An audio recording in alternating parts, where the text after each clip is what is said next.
I could have been there earlier. Does anybody want to borrow one? Yes, sir, that would be fantastic. Thank you.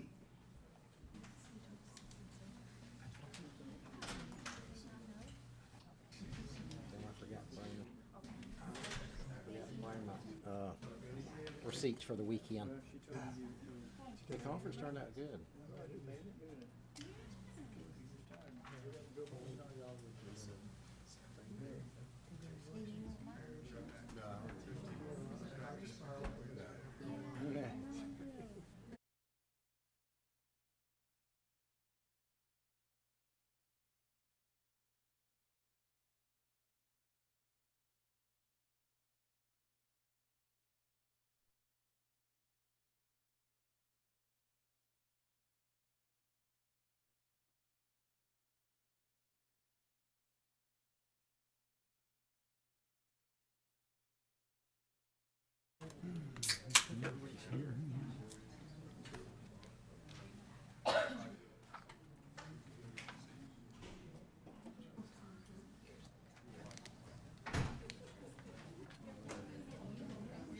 Brother, good to have you here. So we ready on the side?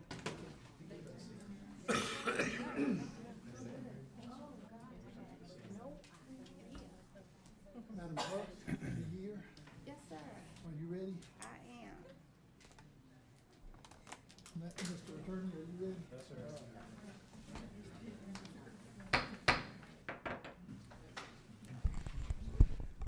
We're going to call to order the Effingham Board of Commissioners regular meeting. At this time, it is 5 o'clock. We'll have roll call. Mr. Floyd, Here. Mr. Burdette. Here, We welcome Mr. Burdette back after a broken back. to be here. Moving slow, but he's moving. I'm a Mr. turtle. Mr. Corbett's here. Mr. Deloach. Here. Mr. Loper. Here. Mr. Kiefer. Here. We have full attendance tonight. If everyone would please rise for the invocation and remain standing for the Pledge of Allegiance to the flag. Gracious Father, we are so thankful for so many things. We're thankful for Commissioner Burdette, not only for his friendship, but for his leadership and for his safety and his healing. Thank you for returning him tonight to this meeting. We are thankful for our clerk, who was honored with Clerk of the Year, and we're thankful for all the skilled and talented people you provide for us in this growing community. Thank you for this board. Thank you for our staff. We thank you for our constituents that we represent, and all the input that goes into making this the best county to live in all of Georgia. We are so blessed. We thank you, Father, for blessing us. We pray that the decisions we make tonight will be pleasing to you. We pray for your wisdom and discernment as we listen and discern the right things to do that will glorify you and bless our community. So we invite you to assist us now in this endeavor. Once again, we thank you so much for all the many blessings that we have here in Effingham County. And we pray these things in the mighty name of Jesus. Amen. Pledge allegiance to the flag of the United States of America and to the republic for which it stands, one nation under God, indivisible, with liberty and justice for all.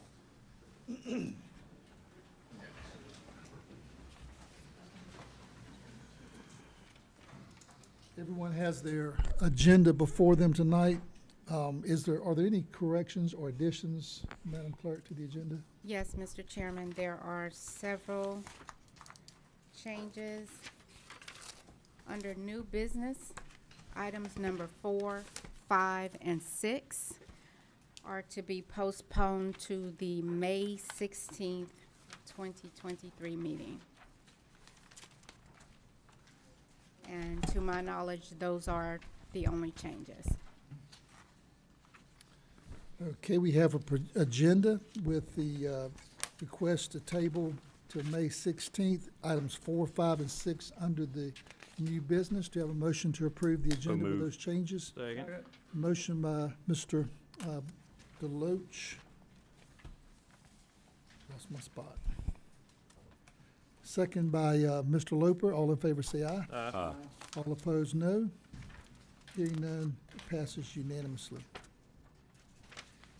We have our minutes before us for April 18th, 2023. work session and the regular minutes of that meeting. I have read them. They appear to be an accurate rendition of our meeting. Are there any corrections or addition or a motion to approve? Mr. Chairman, I'm going to abstain as I wasn't present. Okay. Well, Mr. Chairman, I'll make a motion to approve the minutes as presented. Second. Motion by Mr. Deloach, second by Mr. Burdette. All in favor say aye. Aye. Any opposed, no. The minutes are approved as presented. We'll welcome our public tonight. Comments shall pertain only to the agenda items, please.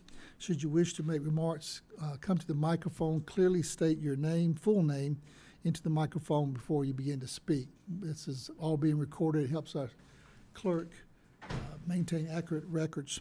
The correspondence for this meeting, all the documents for this meeting are located in the clerk's office and on the Board of Commissioners website. Hope you've had a chance to review those and participate at the appropriate time. I'm going to ask if you make comments on anything, if you can keep that to 2 or 3 minutes, that's always helpful. There's a lot of people here, and a lot of people like to speak to certain items, so 2 to 3 minutes is appreciated. And with that, we're going to move into our consent agenda. This is a section that includes routine items for which there will be no discussion. Should we need to debate or discuss an item, we'll have a motion to remove it from that agenda item and move it under new business.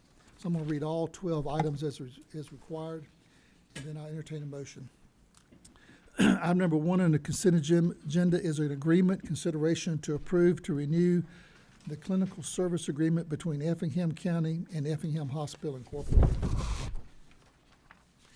Item number 2, consideration to approve to renew the intergovernmental agreement with Georgia Department of Public Safety for antenna receiver space on the county tower located at the transfer site on Courthouse Road. Item number 3, consideration to approve to renew the rental agreement with Action Pack, formerly Concerted Services, for space in the Effingham County Annex. Item number 4, consideration to ratify and affirm approval of an enterprise vehicle order for fleet maintenance. Item number 5 on the consent agenda, consideration to approve to renew the contract with McDaniel Supply Company for inmate commissary services at Effingham County Prison. Item number 6, consideration to approve a standard operating procedure grievance policy for the probation office of probation. Item number 7, consideration to approve a job description for a deputy chief probation officer for the probation department. Item number 8, consideration to approve to submit a grant application to USDA Equipment Grant Program, that's EGP. Item number 9 in the consent agenda is consideration to approve a grant application to the Georgia Office of Highway Safety, 2024 Georgia and 10 grant programs. Item number 10, another grant application, consideration to approve to submit a grant pre-application to the Department of Natural Resources and Water Conservation Fund. Item number 11, another application, consideration to approve to submit a grant application to FEMA Homeland Security Grant Program. And item number 12 is an agreement, consideration to approve to ratify and affirm the second term amendment of the Storm Master Plan. That's Y1 agreement. That is our consent agenda. Do I have a motion to approve? Motion to approve is read. Second. Motion by Mr. Loper, second by Mr. Kiefer to approve the consent agenda as read. All in favor say aye. Aye. Any opposed, no. Hearing no noes, the consent agenda is unanimously approved. We'll advance into unfinished business from the last meeting. This contains items held over from the previous agenda. The first item is assemblage permit. Consideration to approve an assemblage permit for Sonia Hall Johnson to close a section of Standard Lane on September 2nd, 2023, beginning at 3 p.m. to hold a block party on Standard Lane. Map number 366C, parcel number 1556 through map number 366C, parcel 1, number 11B01 in the 3rd District. This is postponed from the April 4th meeting. Ms. Katie? Good evening, gentlemen. So since this was postponed, done some research throughout various municipalities nationwide and added 4 conditions for approval. that the applicant submit a petition to the zoning office with no less than 70% of homeowners agreeing with the closed street area. The road closure may not block an intersection. The applicant should consult and coordinate with the sheriff's office for any appropriate notification and signage, and any additional guidance that the sheriff's office may have, since this deals with public safety. And that the road closure permit shall expire at 8 p.m. or dusk, whichever comes first. Staff is recommending alternative 1 approval. Okay, is there any questions or discussion? I like the conditions that you've added there. Probably need to look at creating a policy around these conditions for going forward. Absolutely. Yep. When it's a pass-through road, Yes. so that's really good. What was that percentage of home? 70%. 70%. Okay, that's a good number. Okay, sounds good. And I guess our clerk's got those conditions noted, so we won't have to repeat them. That's good, because I couldn't repeat them off the top of my head. Okay. All right. So we have if there's no other discussion, entertain a motion to approve with the conditions as presented by Ms. Katie. I'll make a motion to approve and with the noted 4 conditions that were previously stated. Second. Motion by Mr. Deloach, second by Mr. Floyd to approve with the conditions as previously stated. All in favor say aye. Aye. Any opposed, no. Hearing no nos, it passes unanimously. Thank you. Item number 2 is a planning board recommended denial of a request by Brent Legion, that's BRD Land and Investment GP, as agent for T&T 9G LLC to rezone 288.36 acres located on Midland Road from AR1 and I1 to R3 and R5 to allow for a 549-unit single-family, multifamily residential development. This is map number 396, parcel number 62, 62A in the 2nd District. This item was postponed from March 7th and again April 4th, 2023. So do you want to give some background on where we're at, or? Yes, so we did have a presentation at the April meeting, but we will go through the staff report again really quickly. This application is for a rezoning. These are the 2 parcels shown. Why is this moving? I'm going to go to the zoning layer to show you. So this is the green represents AR1. The red is an I1 zoned portion. That was rezoned for a surface mine. In 2020, it has not been developed as such. It's just sitting out there with industrial rezoning. So in one sense, this rezoning, if approved, would remedy that and would create an R5 zoning for a portion and R3 for the entry portion at Midland, and that would be resolved later through a subdivision plat, a major subdivision final plat. But going back, this is the proposed concept for the development right there. And as you see, there's a single entrance onto Midland Road. There's clustered development with a road running through, connecting the 2 sides with minimal wetlands impacts, and there will be residential development on either side of the wetlands area, and then townhome development towards the front, and then a road down to Midland, which will be basically just a long private drive or a long drive into the development. So there'd be no particular, the residential development would actually not be noticeable from Midland Road. This development, due to the size and the scale, did trigger a regional review. So we submitted all the information to the DCA website, and the Regional Commission did conduct a review and submitted a report, which is in your packet. They found that the development, while it's not technically compatible with either the regional future land use map or the county future land use map, both categories and character references do anticipate development happening as infrastructure becomes available. So it's kind of a mixed review. And as you know, the regional review, the report of the regional review isn't a finding so much as just information for us to use when we're moving forward with these kinds of decisions. The gross density is at 549 units on 288 acres, approximately 1.9 units per acre. So again, because of the extent of wetlands, it's actually quite a low density development, although a very large development.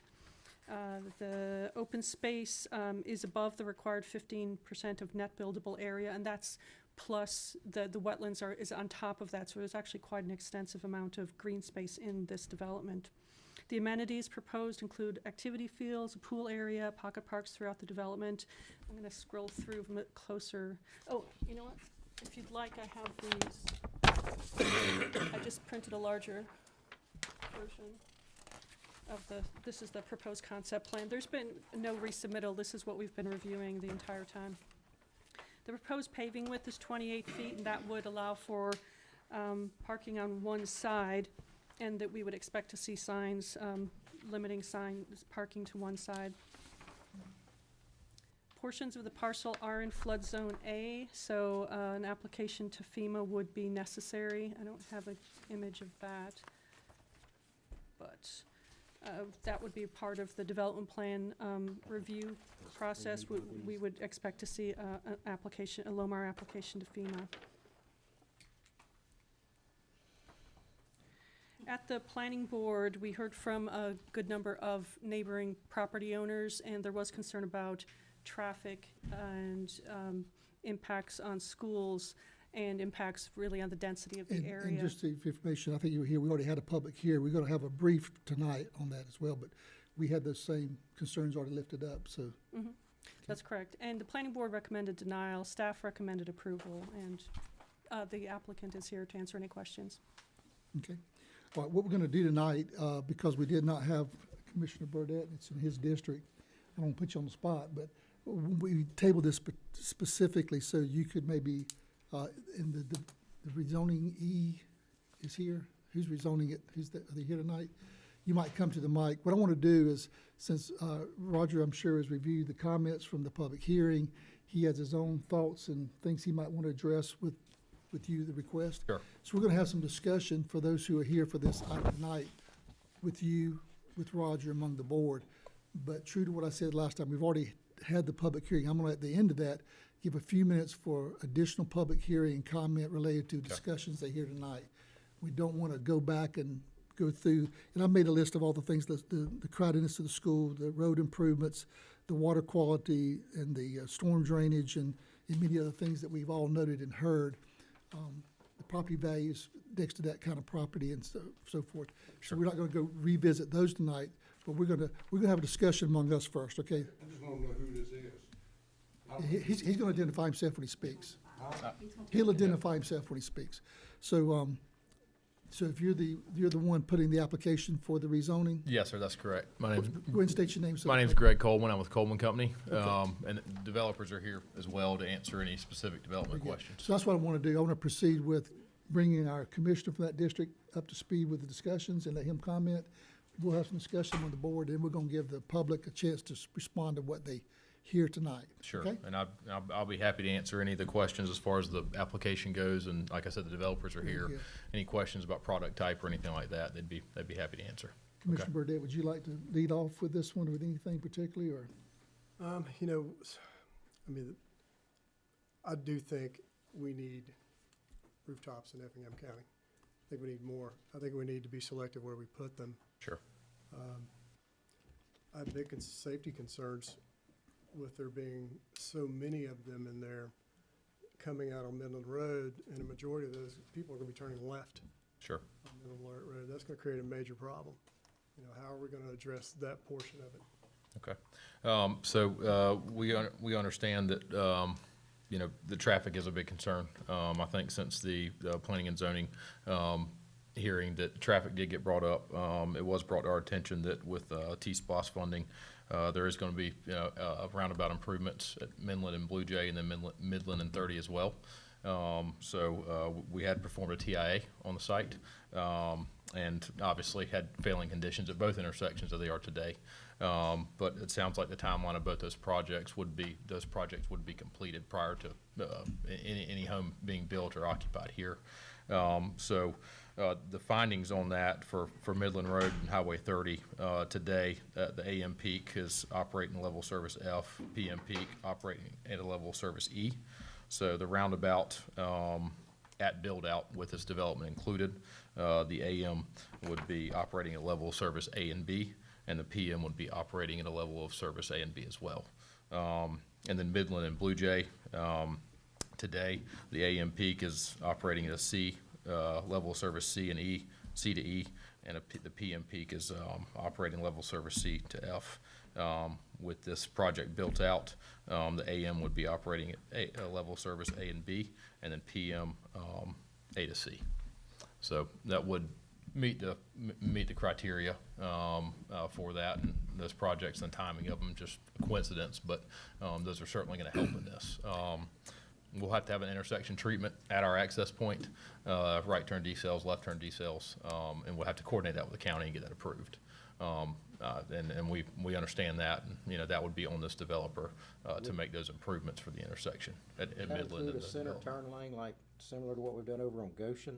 I mean, that's, I think there'd have to be tremendous improvements. Now, if I remember correctly, isn't there a requirement to do another traffic study related to entrance and exits and off that road? They'd have to do that, and, yeah, and so that would determine whether it be a turn lane, whether it be a lane that allows traffic to keep on moving around this way, so there's a XL lane, so you don't have to wait for both sides. And I don't know, but I think there'd have to be a study That's right. to build what we need. And Roger and I even talked about, I mean, if the board should approve this, should we look at that study, looking at a little roundabout there where, you know what I'm saying? I'm very concerned with making a left there. Yeah, that left turn's gonna be very difficult. Sure. As that many people trying to get to work in the morning, Right. it would be very difficult. So, Yes, sir. got And we certainly understand, and I think the results of the current TIA did show that. We would have a dedicated right turn decel lane and a left turn decel lane. So the road would actually have to be widened through here so that there is a straight through lane that, pass by traffic is not getting affected by the turning movements. The left out, I think we'd be open to looking at anything roundabout. I think the biggest concern that would come up would just be the amount of available right-of-way and whether or not the right-of-way could be acquired to put a roundabout in. But I don't think that that's out of the question. We could certainly look at that and coordinate that with staff for sure. It does need to be safe, and we certainly agree, and I can assure you the developers do too. I got another comment. Yeah, I'd like to I do it. noticed, whenever we rewrote this ordinance, we made it a point with these high-density areas that we have common space, and I see that, but it's over where the single-family homes are. There's no open space around the townhomes. Yes, sir. It's actually all the way on the other side of the project. I think that's a concern because a lot of people are concerned with density and the kids all in one area, but they'd go to, for them to have any common open space, they have to go to the other side of the project. Yes, sir. So, and understood, and one thing I do want to clarify is, this is a concept plan. We've certainly heard feedback from the commission, from the planning and zoning board as well, and the community. So, the developer and us as well would like to take those into consideration and come back before you guys with a sketch plan for the board to approve. So that would certainly happen, and those types of comments would be things that we would try to address with that. The pool, I will say the pool is on the road, where the uplands, the connector road in between the two areas. Pool and parking and all that's kind of, in the middle. There will be sidewalks and walking paths around all the ponds, around the wetlands. I know it's a 11 by 17, kind of hard to see, but we would want to meet all the intents of the ordinance. And with R5, I know a lot of the county's concerns with these higher density developments were put into R5, and when we do come back with a sketch plan, we don't intend to ask for any variances on the R5 or the R3 zoning. My only concern there is we've approved some things based on this, and then we get completely something different. Right. And I wish that you had your final concept plan here for us to review tonight. Right. To approve something like as large as this. right. Well, and I know this isn't tied to that. So a lot of the other concerns that we heard were about stormwater, storm drainage. We do feel like these ponds are probably going to get larger, which is going to impact the development plan and what we do. But when I tell you we're gonna come back with a revised sketch plan, I'm not saying that so that we can show you a pretty picture now and come back with something completely different. That's not the goal here.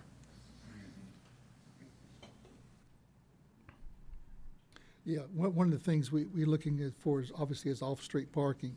Yes, sir. And I don't see the off-street parking in the single-family units in the back, the density. I do believe that Where is that at? we're going with a 28-foot wide road all the way. Is that right? Yes. Okay, so we did agree to have the parking, the parallel parking on one side of the street for the entire development. And so I did see the roads are like 28 feet wide, and that's why they're so wide. Yes, sir. To allow some extra parking. That's correct. Yes. There'll be parking in the street, Parallel parking. Yes. parking in the street. So That's cars will one of be the options. lining the street. Well, Well, it's a 3-lane road essentially. You've got two travel lanes plus a parallel parking area in the pavement width. Okay, it's- and let me specify that. That is off-site parking. Right. Is in the street versus designated parking lots. There is still the parking that will occur, which is a requirement on Garages, the driveways individual units, with are all still driveways provided. and parking lots. So one of the changes we did with the R5 zoning is we did away with the narrow streets that didn't allow parking, and with the wider roads, they're going to designate one side with signage that'll say this side of the street for off-site parking. Right. But there still is going to be required on-site parking for all units. So on one side, so I'm seeing houses on both sides. On one side of the road, people's gonna park on the street in front of their homes, and on the other side, they're not. The intent was on existing subdivisions where you've got just a 2-lane road. You know, you've got spillover traffic, people have, people over to the house, birthday party, Understand, I just- whatever. Fire trucks can't get around, emergency vehicles, people can't get around. Somebody could be parking in front of their home. Right, Not, and not be impeding traffic flow. no, not even live there. I mean, I could have, if I bought one of these homes, somebody could park in front of my place. Right. I mean, the other alternative is, small parking areas scattered throughout the neighborhood I think that's per the what- ordinance, so, Chairman was talking about, having Right. someplace designated. right. I know And it's so, in the density, but Yeah, but they're still gonna park in the street. If somebody has a gathering at their house, they're gonna park in the street. I mean, Doing every other subdivision, I understand the concern. I get what you're saying. I do. I can see Jimmy getting calls, somebody parking in front of somebody's house. though. In front of somebody's driveway or house, and I get it. I guess my mind when I think about that with these remote lots, is somebody gonna go 10 houses down and park in the remote lot, or are they just gonna park in the travel lane? So. Yeah. These are going to be lined parking spaces, actually. I line? believe so, yes, sir. That it would be designated that way, yes, sir. It's hard to know which is. And I'm not that's sure not what's an option. That's, just so everyone knows, that's a requirement now. Right. The 28-foot minimum one-side street parking that we put into R5, just because what we were doing was the 22-foot lanes, if I'm recall, on that, with no parking, and people were parking in the street. And it was impeding public safety and people from getting out of their neighborhoods. So we increased the requirement to a minimum of 28 feet, one side of road parking.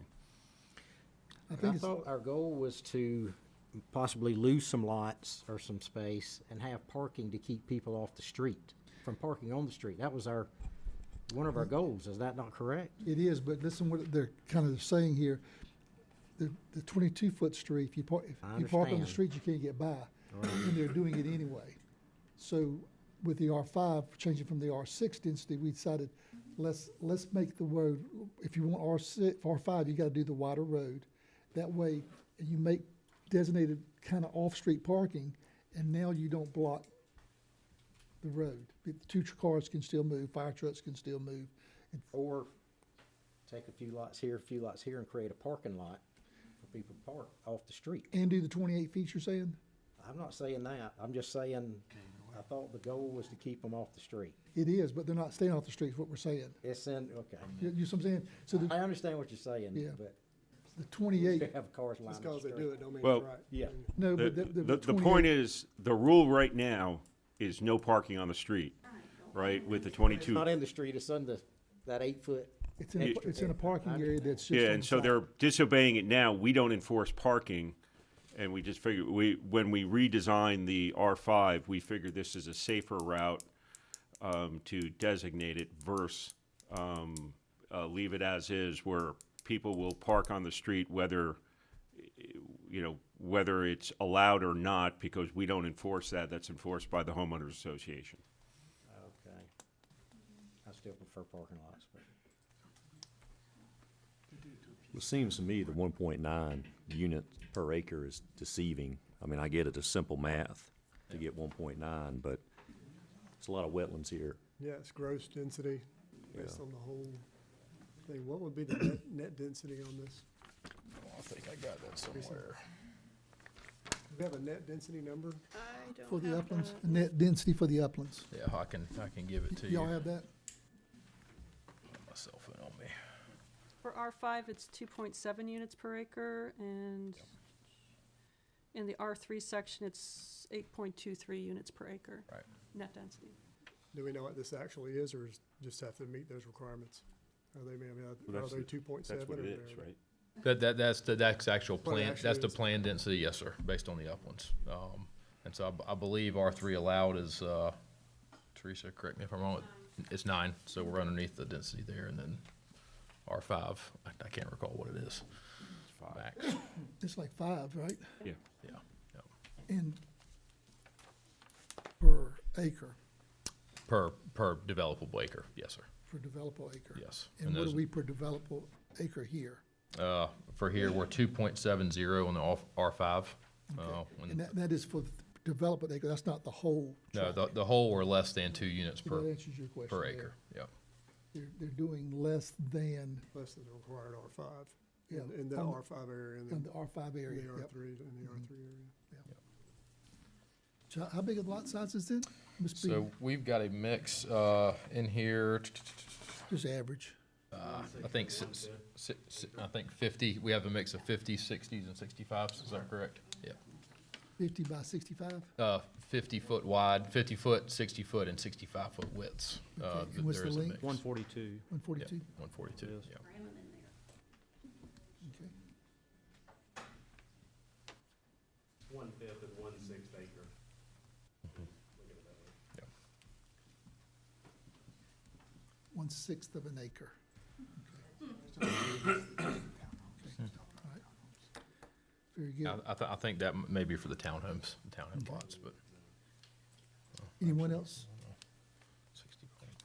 While we're having our discussion, we're gonna allow 2 or 3 people to speak, a couple minutes apiece, 3 minutes, because we're not looking to redo the 1 hour that we did before, but I want you to hear the discussion tonight and get a chance to speak to that if you could. And I'll address some of the other things that we've talked about. Roger, you got anything else you wanna review or question, or? No, sir, not at this time. I guess, just if I could say one more thing, I would like to note that again, we are up for zoning tonight, and, we'd be happy to coordinate with staff and the board, community comments on the, before we bring a sketch plan back, okay? To address as many, concerns as we can. The wetlands Okay. have all been delineated by the Corps. Yes, sir. That's one of the conditions, No, it's not been filed. Hadn't been filed. that's one of the conditions that would. The condition, yeah, so if it's, we've got a delineation by a consultant that hadn't been filed yet, but, I have it, so it's not approved by the Corps yet. Right. So this could. correct, right. Yes, sir. And that's one of the reasons we didn't want a sketch plan, because Concept, Because right? it could change. forces them to come back to you Right. when that comes out. But it's good to see a concept. I like what we do. Kind of get a layout at least. All right, thank you all. Some of the concerns we had heard from Stitcher last time was the water, John, the water. Yep. We have unlimited water through our contract with Savannah. Yes, sir. Stormwater, that's I'll go through the Georgia Soil and Water and our review sir. engineers that water cannot leave any faster than, no matter what you build, than it is Correct. right now. That's required. The wetland has to be delineated. Yes, sir.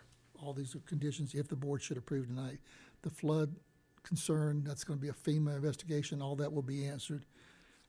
Part of the traffic that I would just remind this board and everybody that we've got things in place, 9 roundabouts, a parkway, a couple of them, I can say, are in the area that you're at. We're building new roads in the next 3 years. Much of the first T-Splosh work is gonna be done. I'm assuming that, I think it's a safe assumption that any kind of project like this, it's gonna be 3 to 5 years to build out. We should be through with our improvements in 3 years, the ones we're doing in the first T-Splosh, which is gonna greatly help our traffic concerns. We're working with DOT to do things on 21, because when there's an accident on 21, they divert to Hodgesville, and that's what's creating a lot of our issues. When they get 21 6-lane and do some things, that's gonna help as well. Sure. Much of that's gonna happen in the next 3 to 5 years as well, from what we're talking with DOT. Yancy Ford assured us this morning again that the schools had the capacity, they were not overflowing, and we have to trust our superintendent and our board when we stay in contact with them regularly. Just making that note, that was one of the concerns the constituents raised about the overcrowding in the schools, but he assured they're way out ahead of the growth and what they're doing and planning.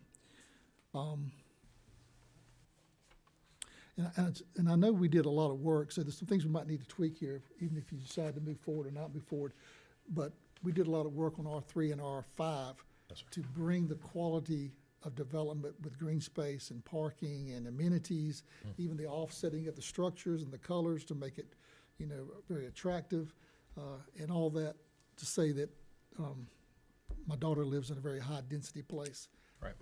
On a less than 1 6-acre lot, and her home's worth about $600,000. Right. So I don't know what you're building from that standpoint, but small lots do not construe, in my opinion, to necessarily low quality, and that's what we're trying to do with the R5 that we've rezoned. That's I'm glad correct. you're doing that versus Well, just that's, multifamily and other stuff. that's why we applied the way that we did. Right. So. So I just want to make sure the system, I've heard, I don't have a vote, but that's my comments, I've heard, and we've tried to address those things either through our zoning or through some of the processes that'll take place, okay? Any other comments from the board? I'm gonna give the constituents a couple of minutes. Not at the moment. Okay, all right. All right, Thank you so much. All right, do you have a couple of folks that you decided who want to speak tonight for anything you've heard, concerns about what any of us have lifted up? Now's the time. Come state your name and. Marty Secretary, and I'm a owner of some property where it's gonna back up to. I don't think any of y'all have ever went back there and seen how wet this land is. It is completely covered in water. For this people, I understand what they got a job to do with the port and the Hyundai plant. I understand that's what they do for a living. But there's other places at Effingham that can be developed.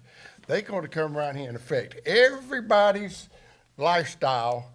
And you heard from people that got more intelligence than me from Hunter talking about how they get flooded out.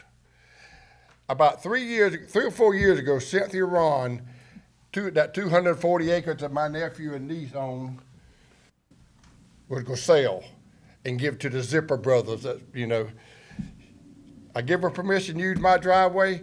She take a buyer down there. A few minutes later, she be coming back. I said, what's wrong? Too wet. I said, it's wet. Anyway, my nephew bought it. He got local loggers to come in there and give a price of going back there and log that land. They said, Justin, you got plenty of fine trees back there. We can't get to it. You got to call Bobby Goldsberg out of North Carolina to come get it with his swamp equipment. All right, I'm gonna kind of slow you down because we've covered the wetlands issue, and it has to be delineated and researched, so we don't need to re-go over that. Oh, okay. Well, We heard that contention. Well, I heard him talk a while ago about he had to make the detention ponds bigger. I heard him make that, and then I heard you also, go ahead. But he's got to do whatever is required by the Georgia Soil and Water. When they look at the water that's leaving, that may require it to be bigger. But that we hear and we understand the issue. They cannot move that water any faster with this new construction than they is right now. So we heard that concern. All right, so we need to address different concerns. Okay, the traffic thing. I've heard you say a while ago, and y'all said you might have to put a roundabout there. a roundabout on Midland Road right there for its intersection that has one entrance. I think y'all running the same problem over there at, picket fences over there on, in Lincoln where they have one entrance across the railroad track. One entrance is not good in case something happens. And I know good and well, I've never heard of an extra lane to park cars on the side of the road. You know what's going up there? Broke down cars leaking oil and transmission. That's what's gonna be there unless the homeowner association turns around and hauls them off. Okay, that's a good I comment. never heard of that. Okay, I hope y'all do the right thing in the subject. thank you, sir. All right, is there someone else? Take one more, because I want to give a chance to respond to the things you heard tonight. I guess no, Jared Tipton. I guess if nobody else is going to speak. When I was talking about the 1/5 and 1/6 acre, the brown ones are 1/6 acre and the white ones are 1/5. I mean, you can just run the math on that. The townhomes are even smaller than that, obviously.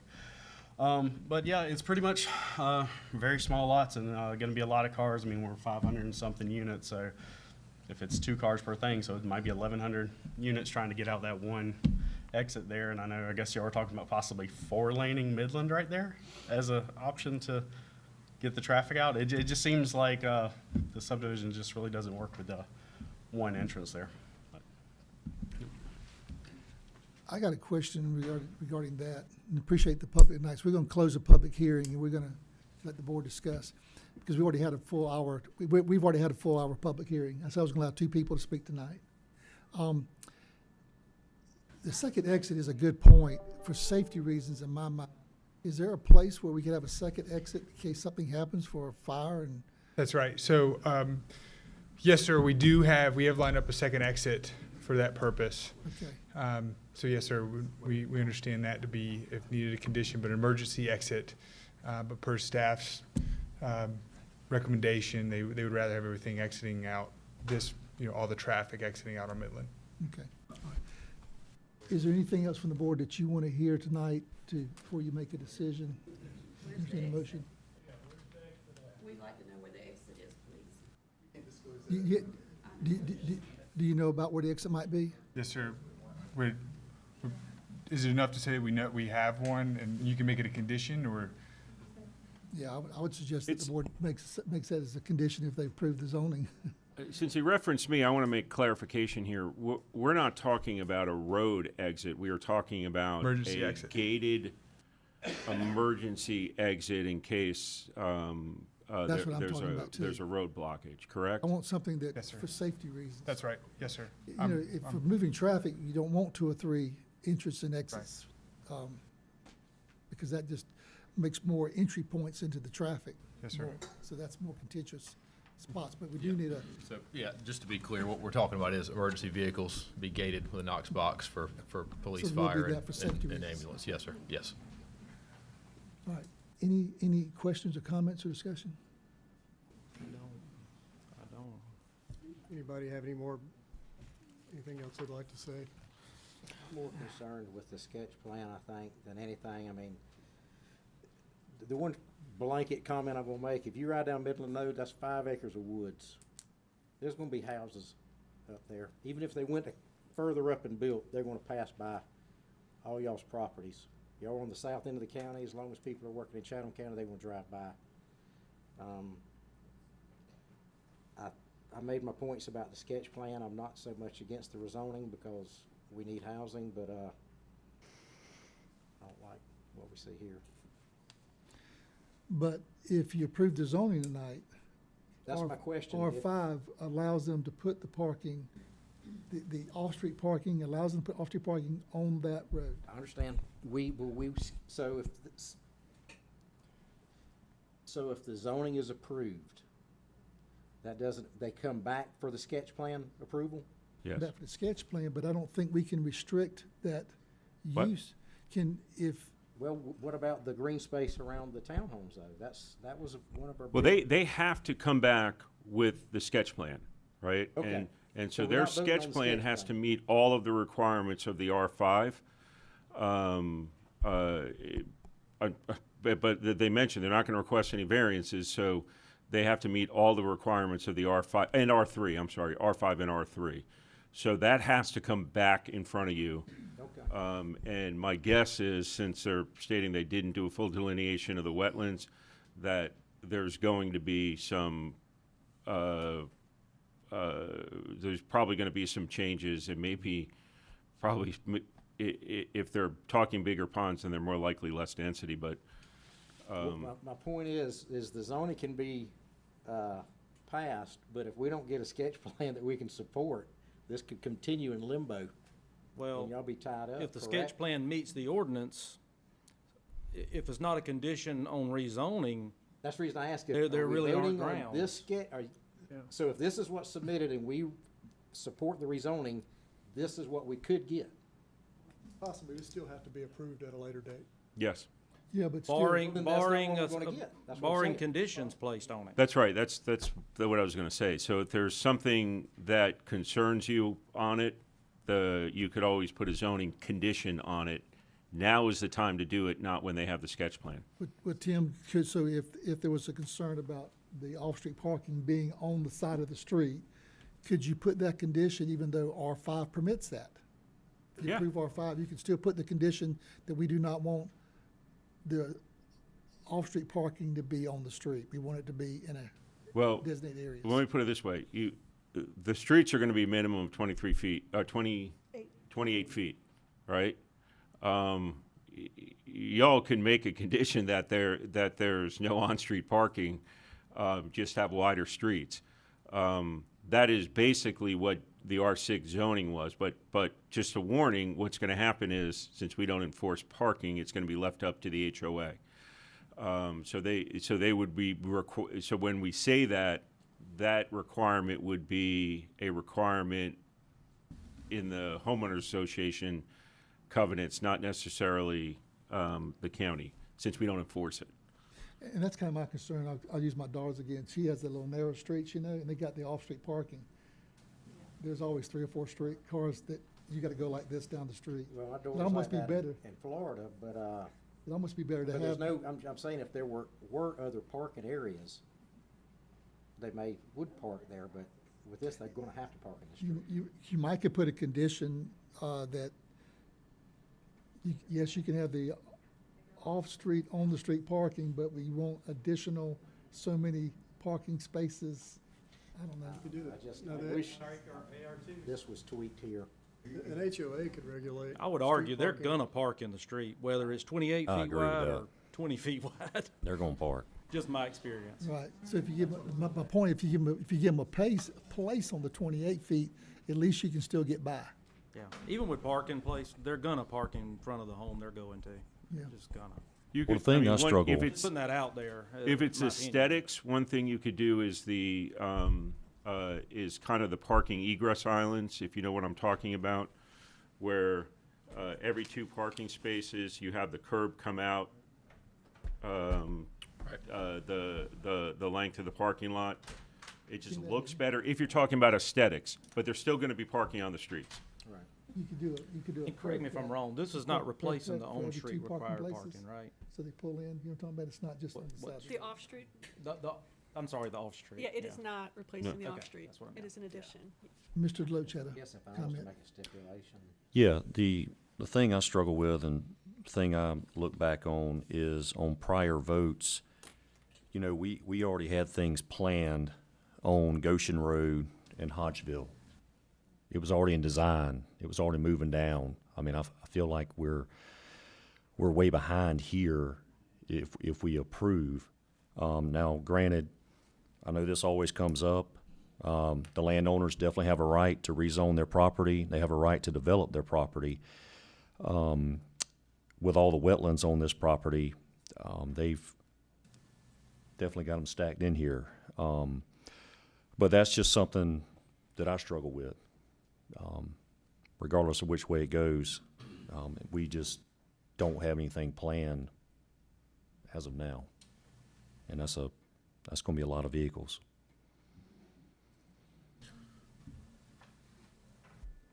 Okay. Any other discussion? All right. We need a motion, For me, you know, I know we need rooftops. I know we want commercial. We've talked about putting high-density stuff closer to municipalities. And I kind of think we need to maybe look more at that, especially for the safety aspect. And I look back at some of the ones we've approved recently. The largest amount was a little over 300 homes, and that was on a state highway. And that's going to be coming online. That's going to mean 600 cars. With 600 in here, putting 1,100 cars, I just think it's too much right now. I think we need to get down the road a little bit and see a little bit of impact of what our infrastructure is going to do. And then we can get larger volumes like this. I mean, we're doubling anything we've approved anywhere near it. And we approved one on Hodgeville not long ago. It was a nice development. I know it's more cars, but it was way fewer in density, way fewer. That'd be easier to handle and easier to mitigate, I think, than having so many in here at this time. So, I mean, for me, today, I would have to make a motion to not approve. So we have a motion to deny by Mr. Burdette. I'll second. Have a second by Mr. DeLoach. If there's no further discussion, all in favor of deny, say aye. Aye. Any opposed, no? No. All right, let's do a roll call, make sure we get this right. Mr. Floyd? No, says no. Huh? No. No? Okay. Mr. Burdette? Is a no. Yes. Yes for denial. Oh, I'm sorry, I got that backwards. I would support the rezoning. I can't support the sketch So plan. you're but y'all said voting, it would come yeah, back, so you're voting no on the motion. I'm sorry. Mr. Burdett's a yes on the motion. Mr. Deloach's a yes on the motion. Yes. Mr. Loper? Yes or no on the, yes on the motion? Mr. Kiefer? Voted no. No, all right. So I we would have entertained more discussion with conditions. Okay. All right, well, the vote is final. We have 3 in favor of the motion to deny and 2 no, so it is denied on this, at this time. Okay. Thank you.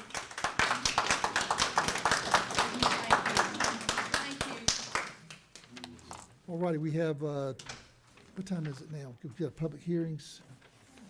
Got 10 more minutes. Let's try to get through some unfinished business, and then we'll take a quick restroom break. I don't want to need that with all the tea I just drank.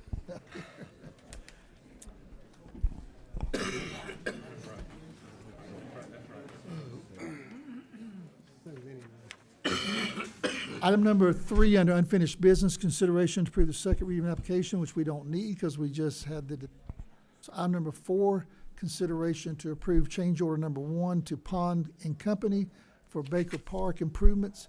This is task order 23 REQ 002. This item was postponed from April 18th, 23. Yeah, Mr. Chairman, if I can, on this, and I apologize, I was not at the last meeting on this particular item. And there's several reasons why this particular project has to have change orders associated with it, or recommending change orders associated with it. One of them, I will take blame, was when they created the scope for this project. It was not a realistic scope. It was a scope to kind of minimize the expense without a realistic look at the infrastructure that's there. They were recommending on this what put in the project description as cosmetic improvements to the restrooms at Baker Park. I don't know if you've been to the restrooms at Baker Park, but cosmetic improvements are completely inadequate and unrealistic. Not only that, they're unrealistic for ADA compliance. So the scope was too limited or too vague for this project in that regard. That's one item that was a concern that caused this change order. The second item is because periodically things change, and we are doing a project that is in conjunction with this, which is the realignment of the realignment of Courthouse Road. Our original plan with the realignment of Courthouse Road was to have that new intersection farther down the road, closer to Webb. However, after discussing with property owners, because it would require acquisition of property, we determined that a better solution and a less expensive solution would involve moving the realignment at Dasher Lane. And by doing that, it affects the entrance of the park. And so requires some additional survey work for the to affect the entrance. Essentially, there would be a roundabout at the entrance of Baker Park, and that had to be accounted for with a survey. The other issue with the survey is there was some funds put aside for surveying in the RFP on this, the scope on this. However, we ran into a problem with, I think I've referenced you all, with regards to some inconsistencies or discrepancies with regards to property lines and a neighboring property here that is still yet to be resolved. That ate up a lot of our surveying funds. So that being said, so you have a case of, I think, an unrealistic scope when we bid this, when we put the proposal out, and unforeseen circumstances that caused a change of the scope to occur. Those two items are what led to the change order. However, one thing I'm not satisfied with yet is the breakdown of the actual costs associated with these change orders, the hours associated with the work that was not provided in detail that I could get before this meeting. So what I'm requesting on this is if you could approve 50% of the change order amount so that the process can go forward. I would then get detailed information with regards to the hours and scope of the actual work that's going to get done, and then present either a scaled-down scope for the remainder of the funds, or even possibility if that scope is fully justified, the remainder of the what was originally requested at the next meeting. So my request is, even though we have alternative one, is to do alternative one, but to amend it to reduce the requested amount to, let's say, $27,570 if I. 27 or something like yeah, that. we'll say $27,000, and this will come back up, and then I will put this on the agenda in 2 weeks. Okay, Tim, but these Yes. building concept and design and building design development, I mean, that's $14,000 just for them to figure out what kind of building they're gonna put there. I mean, that sounds, and the survey, and you told us why they got another $12,000 here. Yeah, and so I will say on the survey too, But- I don't want a duplication of the surveys. So I've got two separate contractors, one doing the realignment, one doing the park. Both of them are going to need surveys, so they're going to have to work together on a single survey for this work for courthouse. So on that, that's one of the things I've got to specify within the next 2 weeks. And to your question about the scope, it doesn't break down the hours in detail enough for me to be satisfied recommending it. And to your point, it kind of has vague descriptions on it, and I want to break those down a little bit farther and come up with a realistic amount of hours that it's going to take. I've had asked the designer to look in their records, and I've spoke to them today about it, to find anything that, if they had anything in the can or on the shelf, that they could replicate to reduce the amount of hours in the design of the bathroom and pavilion. That's something they're still looking at as of now. So you want a motion for the whole amount not the whole amount, but the extra 55,000, just half of that. Just half of that until I can get clarification. And by the way, none of that would be released to the contractor until I verify the amount, the accuracy, the amount of hours that are required for what we're talking about. And so that's what I'm requesting, is just the half of that until I can dig deeper into this. This will give you the discretion to at least keep the project moving forward at some Correct. level. You can still always cut back, remove something if we don't want to do it. Because I'm like Mr. Loper, $37,000 to design a bathroom. Mhm. That's what you spend to design a large house. Right, and so they that's got right. some. Is Pond here tonight? Yes. I think there's some justification here that we need to come up with, and you don't have to do it tonight, but we're really concerned, I am, as a chairman, as I look at some of these change order requests, that it's gonna be hard to substantiate the number of hours to design a public restroom.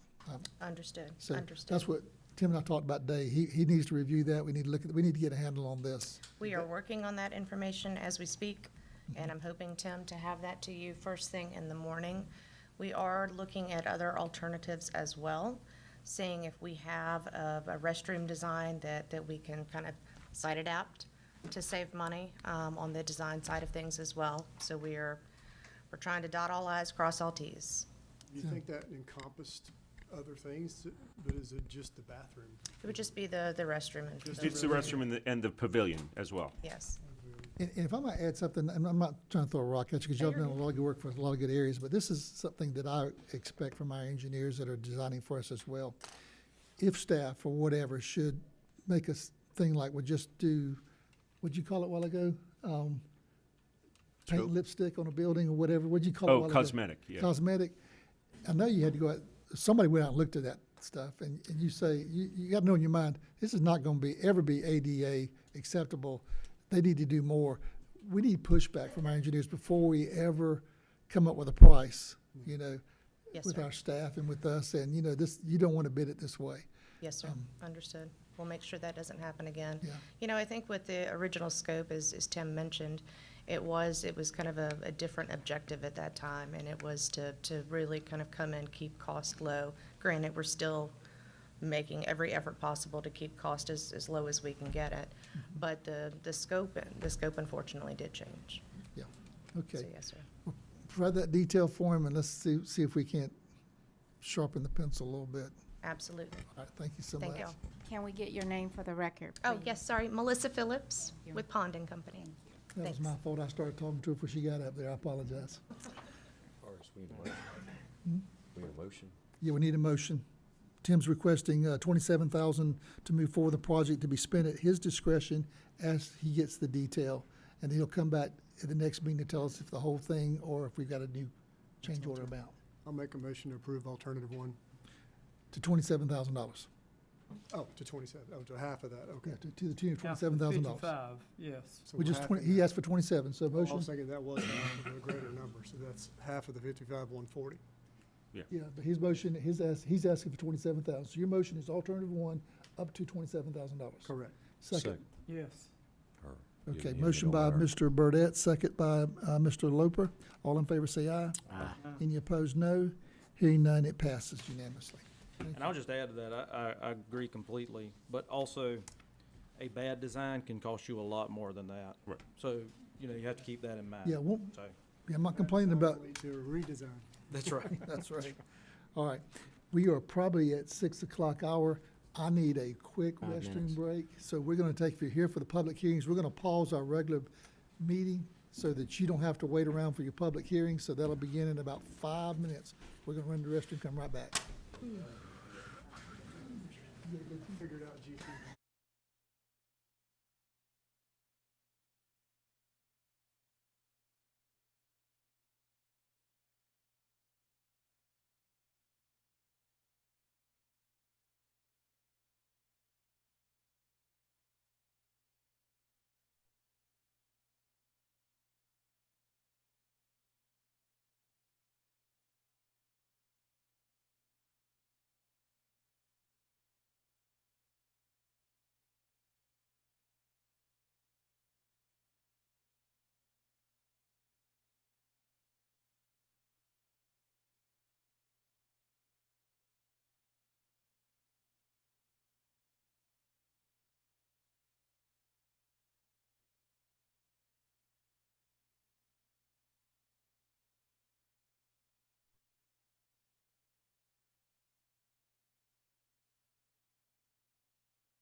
and so I'll forth. call him tomorrow. And when you put this project, he originally. All right, if thought everyone you were- could take their seat and we'll come to order. You can do a bunch of this. That's why he massively reduced, he cut the density by In the 30%. spirit of punctuality, we're going to try to move forward with our planning board session tonight. These are item Roman numeral 15 on your agenda tonight. 657 4849. 4849. 49. That's what I got for Randy. 4849. Okay. All right, planning board, item number 1.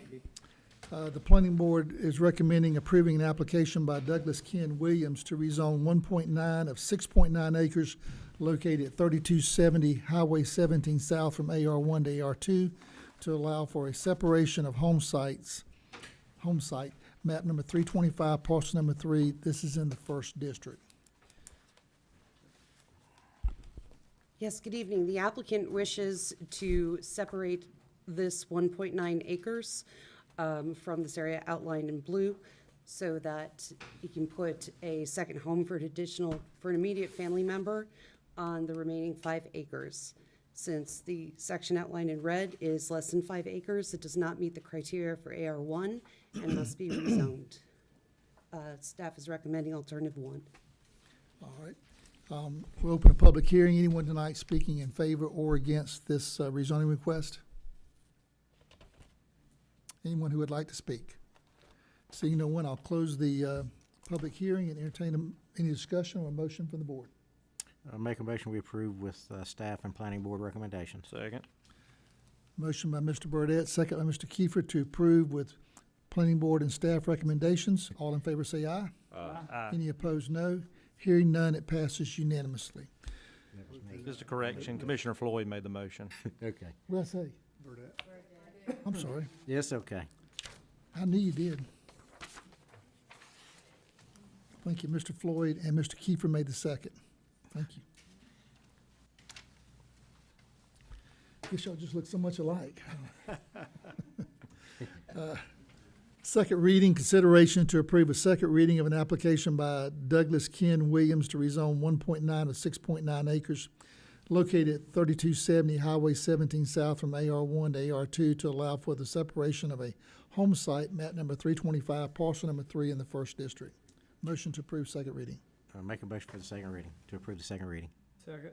That motion was made by Mr. Floyd. The second was made by Mr. Loper. All in favor say aye. Aye. Any opposed, no. Hearing none, the second reading passes unanimously. Moving to item 3 under the planning board hearings. The planning board recommended approving an application by Karen Brindley as applicant and agent for Hoyt Brindley and Tina Keener.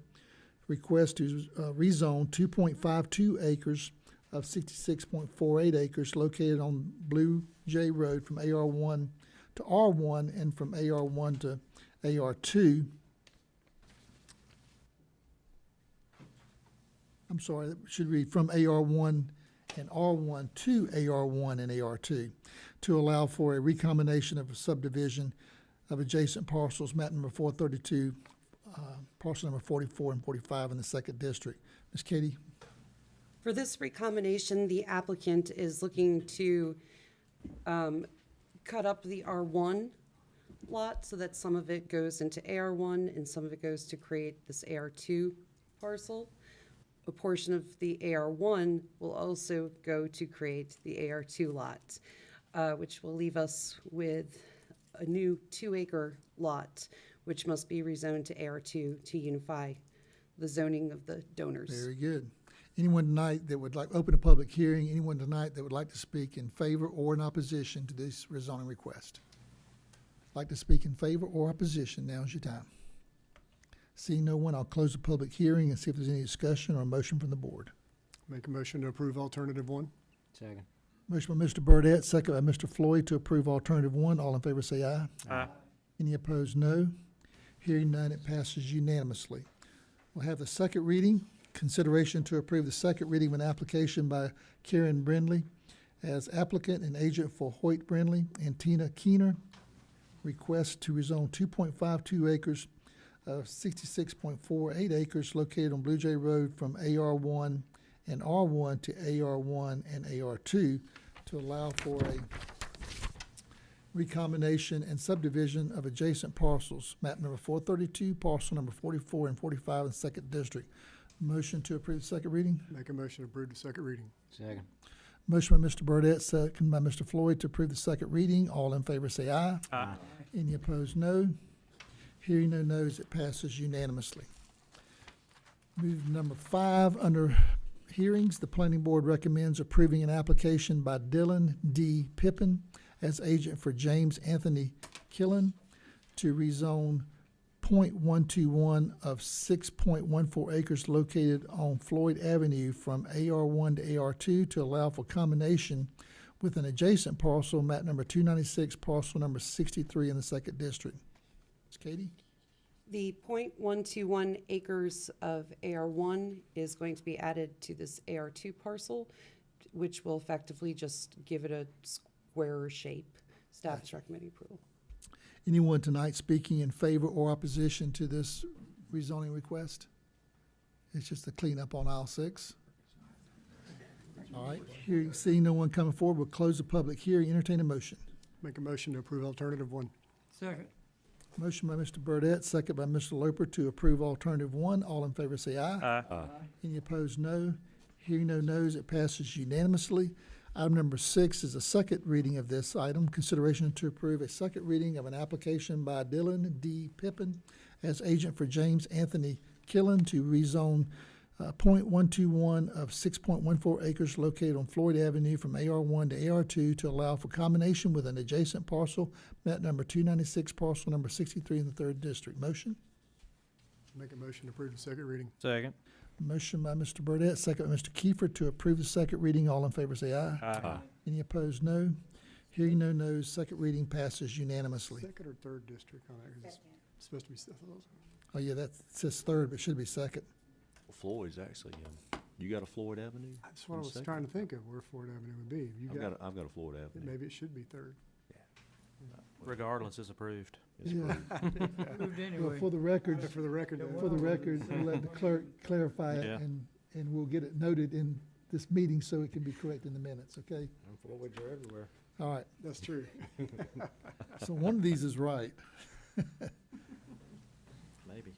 All right, either way, it's approved. Item number 7, the planning board recommends approving an application by Rhonda E. Bartley for a variance located at 485 Standard Lane from section 5.1.4 requiring building setbacks to allow for the placement of a mobile home zoned AR1, map number 366B, parcel number 29 in the third district.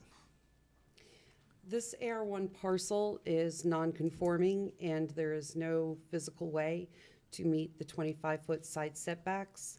There was an existing mobile home here some time ago, and it is not out of character with the area, which has R4 on either sides and many smaller lots. I just actually received from the applicant a letter from the city of Springfield saying they will provide sewer, and DPH said that they would be able to sign off on a 1 to 2 bedroom home if they were able to obtain public sewer. All righty. Sounds like there's a hardship there, so is there anyone tonight wanting to speak in favor or against this rezoning request? Anyone would like to speak? Seeing no one, we'll close the public hearing, have a discussion, or enter a motion from our third district. I'll make a motion to approve with staff and planning board recommendations. Second. Motion by Mr. Deloach, second by Mr. Loper to approve the rezoning with staff and planning board recommendations. All in favor say aye. Aye. Any opposed, no. Hearing no no's, it passes unanimously. We'll do the second reading. Consideration to approve the second reading of an application by Rhonda E. Bartley for a variance located at 485 Standard Lane from section 5.1.4, requiring setbacks to allow for the replacement of a mobile home zoned AR1, map number 366B, parcel number 29 in the third district. I'll make a motion to approve the second reading. Second. Motion by Mr. Deloach, second by Mr. Loper to approve the second reading. All in favor say aye. Aye. Any opposed, no.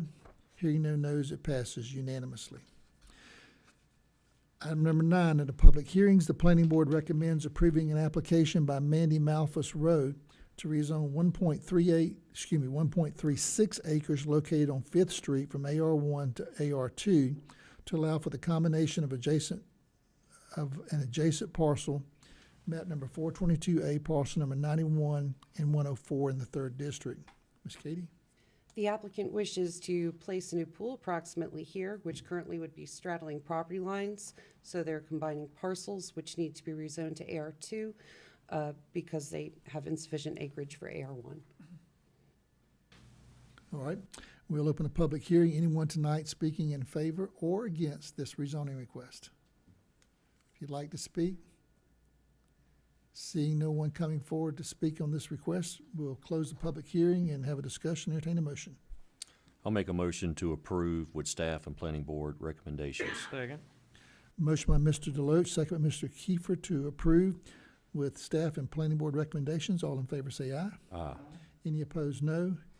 Hearing no no's, it passes unanimously. We'll have the second reading, therefore. Consideration to approve the second reading of an application by Mandy Malphus Road to rezone 1.36 acres located on Fifth Street from AR1 to AR2 to allow for the combination of an adjacent parcel, map number 422A, parcel number 91 and 104 in the 3rd District.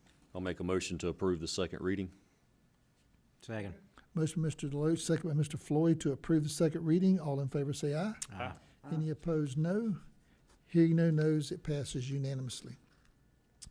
Item number 11 under public hearings, the planning board recommends approving an application by Cash Redmond, request to rezone 2 acres of 56.13 acres located at 986 Courthouse Road from AR1 to AR2 to allow for the creation of a home site, map number 368, parcel number 8B in the 4th District. Ms. Katie? The applicant is creating a home site for his son, which will be less than the 5 acres required for AR1, so it must be rezoned. Staff is recommending approval. Okay, we'll open a public hearing. Anyone tonight that would like to speak in favor or against this rezoning request? Anyone that would like to speak? Seeing no one come forward, we'll close the public hearing and have a discussion or entertain a motion. Make a motion to okay the planning board and staff recommendations. Second. Motion by Mr. Loper, second by Mr. Deloach to approve with planning board and staff recommendations. All in favor say aye. Aye. Any opposed, no. Hearing no no's, it passes unanimously. So we'll have the second reading. Consideration to approve the second reading of an application by Cash Redmond's request to rezone 56.13 acres located at 986 Courthouse Road from AR1 to AR2 to allow for the creation of a home site. This is map number 368, parcel number 8B in the 4th District. Motion? Make a motion to approve second reading. Second. Motion by Mr. Loper, second Mr. Kiefer to approve the second reading. All in favor say aye. Aye. Any opposed, no. Hearing no no's, it passes unanimously. Item number 13 under public hearings, the planning board recommends approving application by Adrian Weber as agent for Wayne Bowen to rezone 0.91 acres located on Goshen Road extension from B3 to I1 to allow for increased use potential of existing structures. This is map number 465D, parcel number 18 in the 5th District. In this small area off Goshen Road Extension, we have done 2 previous sort of block rezoning to allow for light industrial in the past few years. The applicant, being on the front, also wishes to rezone to industrial for light industrial usage. Currently, they have a small cabinetry manufacturer, which is not in compliance, so this will help with this as well.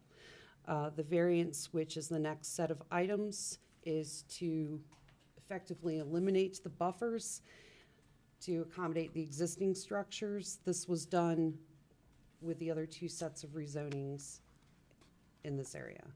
Staff is recommending approval for both. All right, we'll get to the variance if the first one goes through.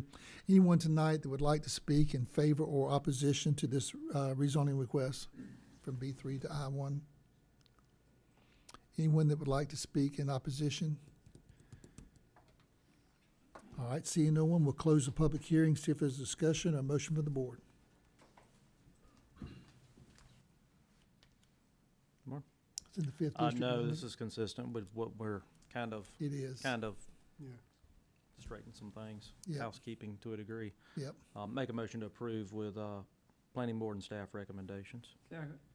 Motion by Mr. Kiefer, second Mr. Loper to approve with planning board and staff recommendations. All in favor say aye. Aye. Any opposed, no. Hearing no nos, it passes unanimously. With that, we'll have the second reading, consideration to approve the second reading of an application by Adrian Weber as agent for Wayne Bowen to rezone .91 acres located on Goshen Road Extension from B3 to I1 to allow for increased use potential of existing structure, map number 465D, parcel number 18 in the 5th District. Make a motion to approve second reading. Second. Motion by Mr. Kiefer, second by Mr. Loper to approve the second reading. All in favor say aye. Aye. Any opposed, no. Hearing no nos, it passes unanimously.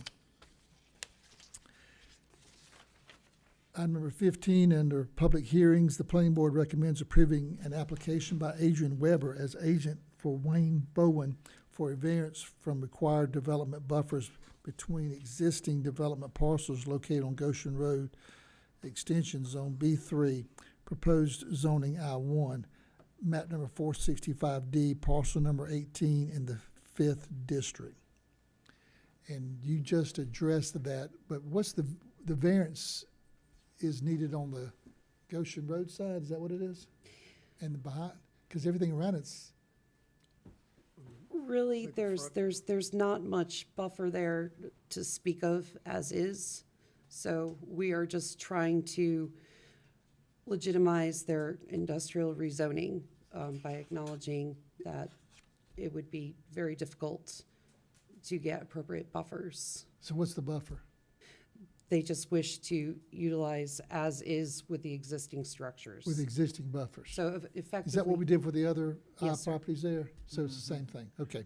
I thought that's what you're saying. It's the same buffers that we approved with the other Is. Correct. Okay, all right.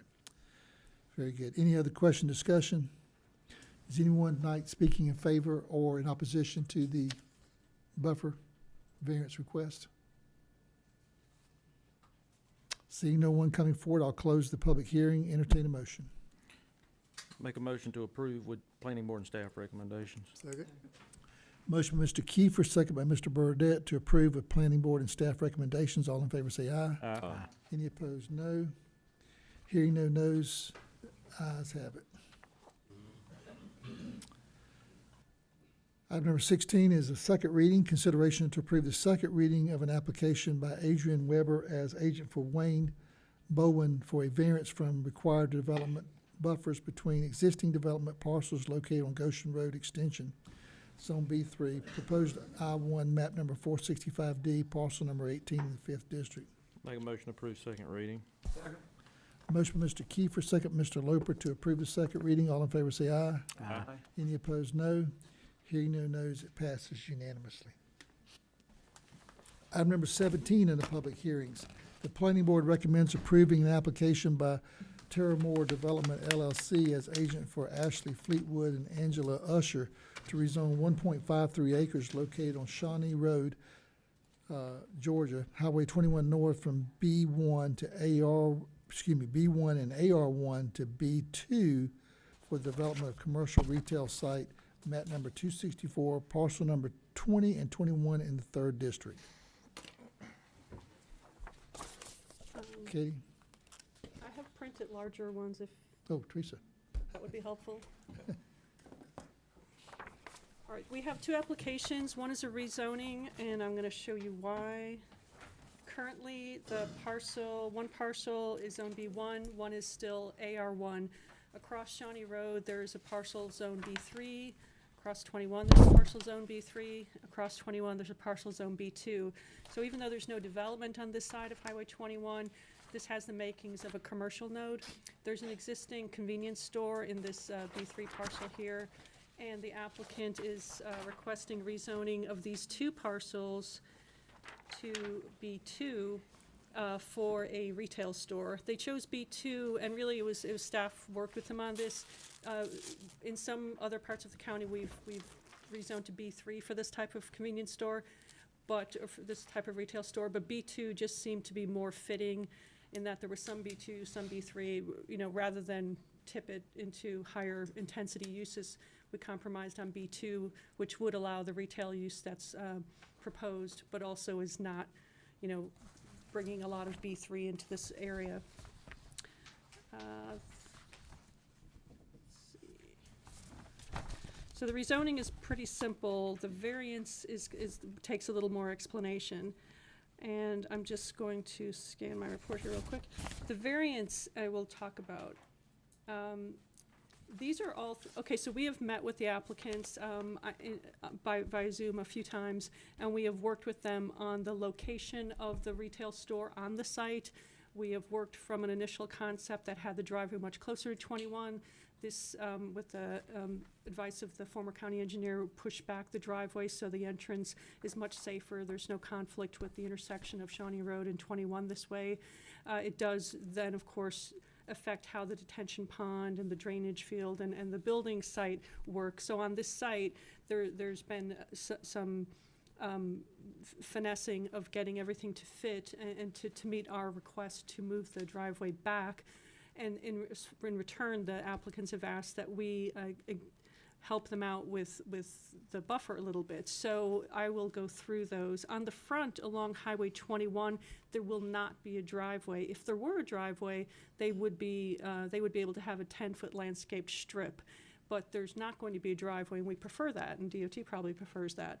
So in exchange for that, they're asking that we still consider this to be that frontage and allow a smaller buffer than the 30-foot or the 15. Let me see. They would require 30-foot here across from the AR1 and then 15 across from the B2. So it would be kind of a zigzag of a buffer if they were true to the land uses across 21. So they're asking just for a standardization of that buffer and a reduction of the buffer from 30 and 15 feet to just a standard 10-foot strip along Highway 21. That's the first request. And then the septic drain replacement field, which is not something that would be developed or built unless a replacement field was needed. So this is really essentially, green space for hopefully for the life of the store. But in the event that a replacement field would be necessary, they're asking that we allow that it would happen within the buffer area. So again, this is the buffer. They're requesting a reduction, but that also that we acknowledge that in the future, if a replacement field is needed, it would be okay to do that in this particular area here.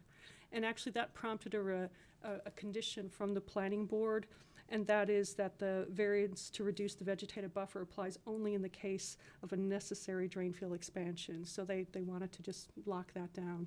The third one is a reduction along Etheridge Street from 30 feet to 15 feet. So because of the zoning on Etheridge Street being AR1, the required buffer would be required vegetative buffer would be 30 feet. But because of the constraints of the site, the fact that Etheridge really, they're locked in between Etheridge and Highway 21, the applicants are asking to reduce that buffer to 15 feet vegetative buffer.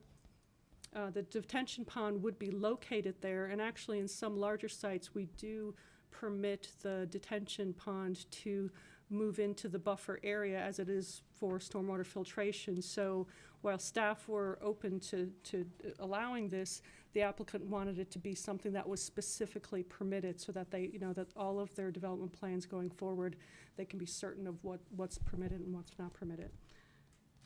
So staff are recommending approval or alternative one on the variance requests, but also on the rezoning. And they're here tonight to answer any questions, the applicants. So if they didn't need that detention area, because they hadn't done the study yet, right, the water and soil? Right, so for the replacement, the drain field is set here, the replacement area. I'm talking about the back. Oh, the back, yeah, so the detention. If they didn't need that detention, are they gonna be able to build within 15 feet of the property line then? That's a good point. That'd be my concern. We have a sketch plan submittal. I don't think I would have any issue with that variance because you've got additional space there with the detention pond.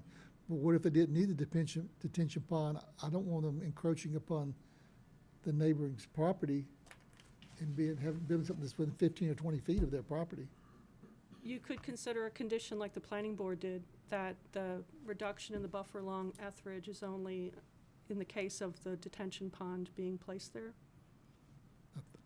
I would think we need something like that, because you see how they come in, they can either It's changed. do something, and now that next property has been damaged because somebody's right in their face. But anyway, that's on my own thing. We'll open the public hearing and see if there's anyone speaking in favor or against this rezoning.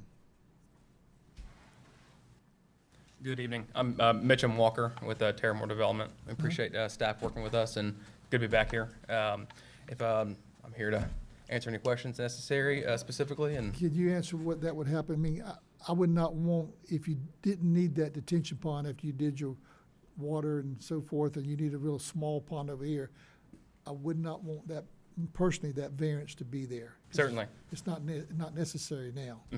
I actually have Peter Schoenauer with us, our engineer. I'll actually have him tackle that question for us and explain a little more. Thank you. Good evening. I'm Pete Schoenauer with Tidewater Engineering. One question I can't, maybe Teresa can help. What would the setback be on Etheridge? The actual building setback, not the buffer. Do you know offhand? We don't do building setbacks within Okay. commercial, so it's the buffer really controls. Okay, all right. So you make a good point. We could potentially say we're going to flip the site around or something like that. We're not going to flip the site. It wouldn't work because of the way the driveway is.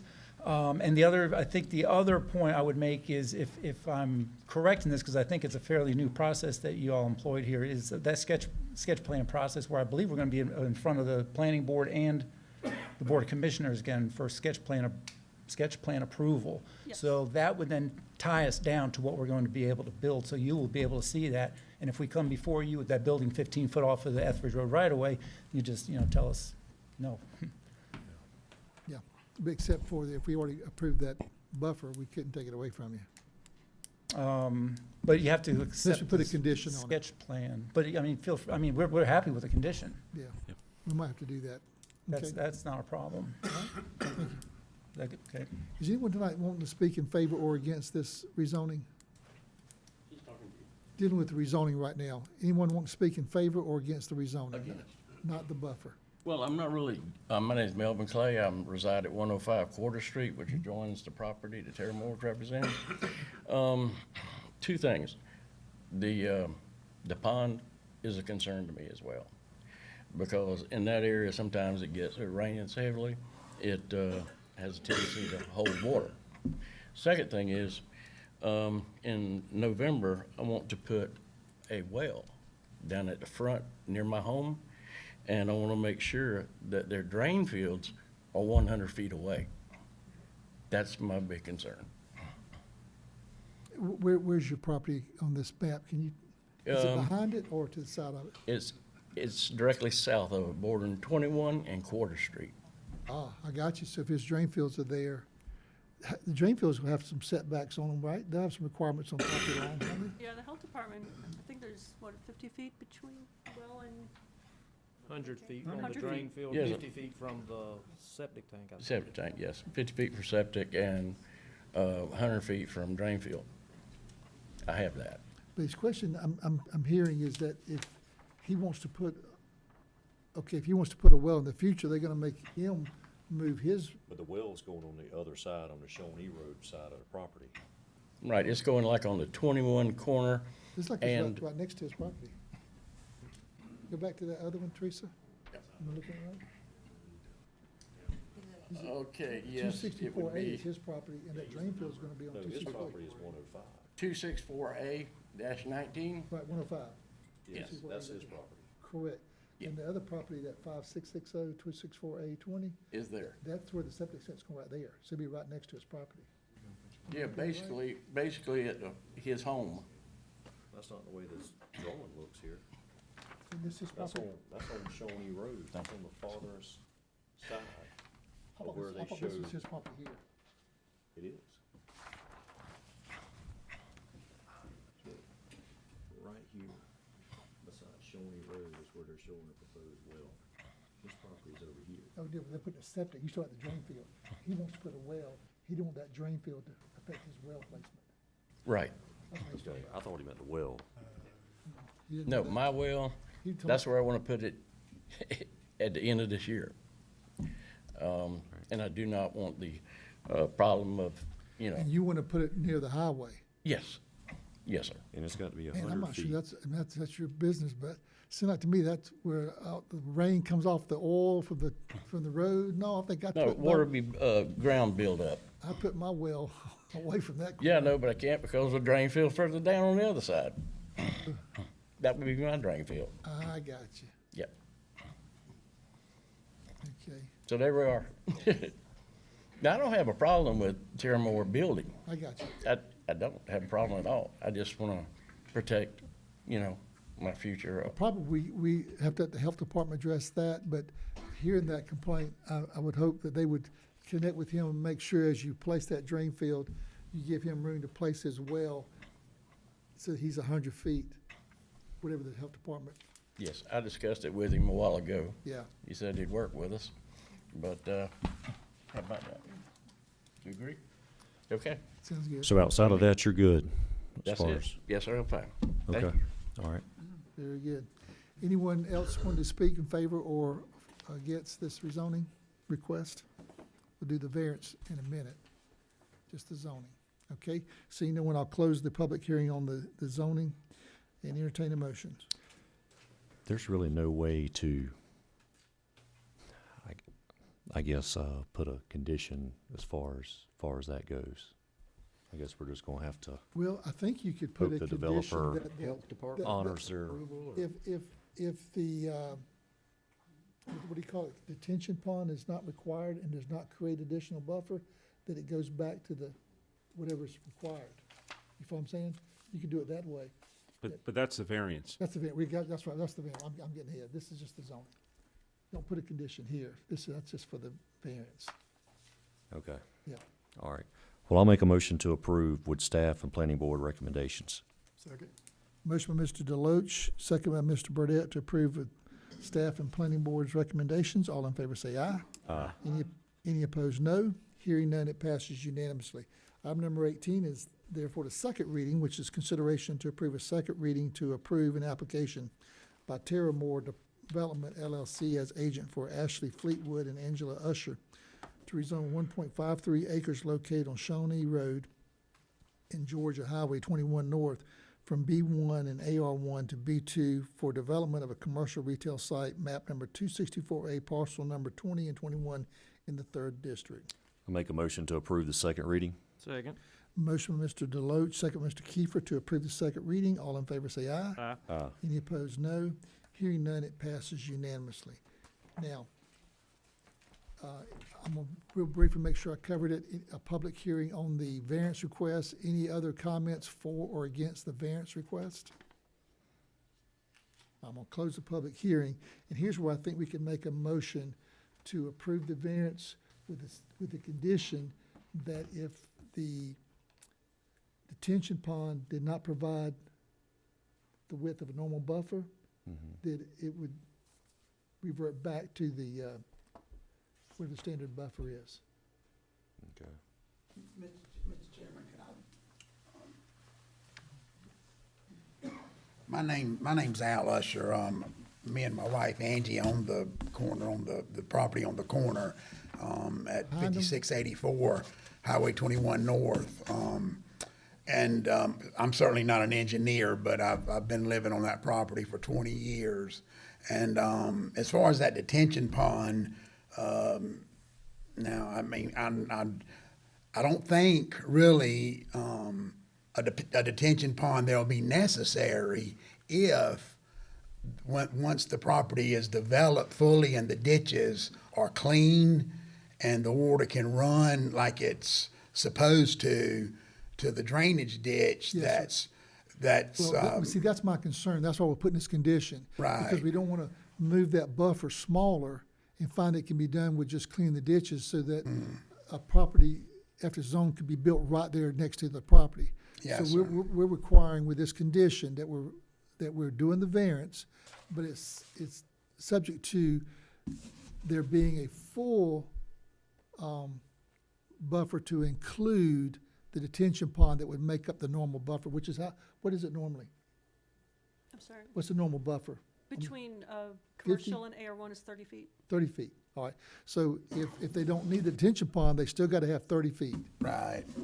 Part of the drainage problem is there's a drainage ditch that's just, Yes, sir. that's just east of that takes the water back around the highway, under Highway 21, and that's part of the drainage issue that They Mr. may Clay find a was better way to talking do about it. either, but. And we're just making sure that buffer stays at 30 if they find a better way to do it, okay? But ultimately, we won't decide that, or the developer won't decide whether they have to put detention. I think that's, who determines?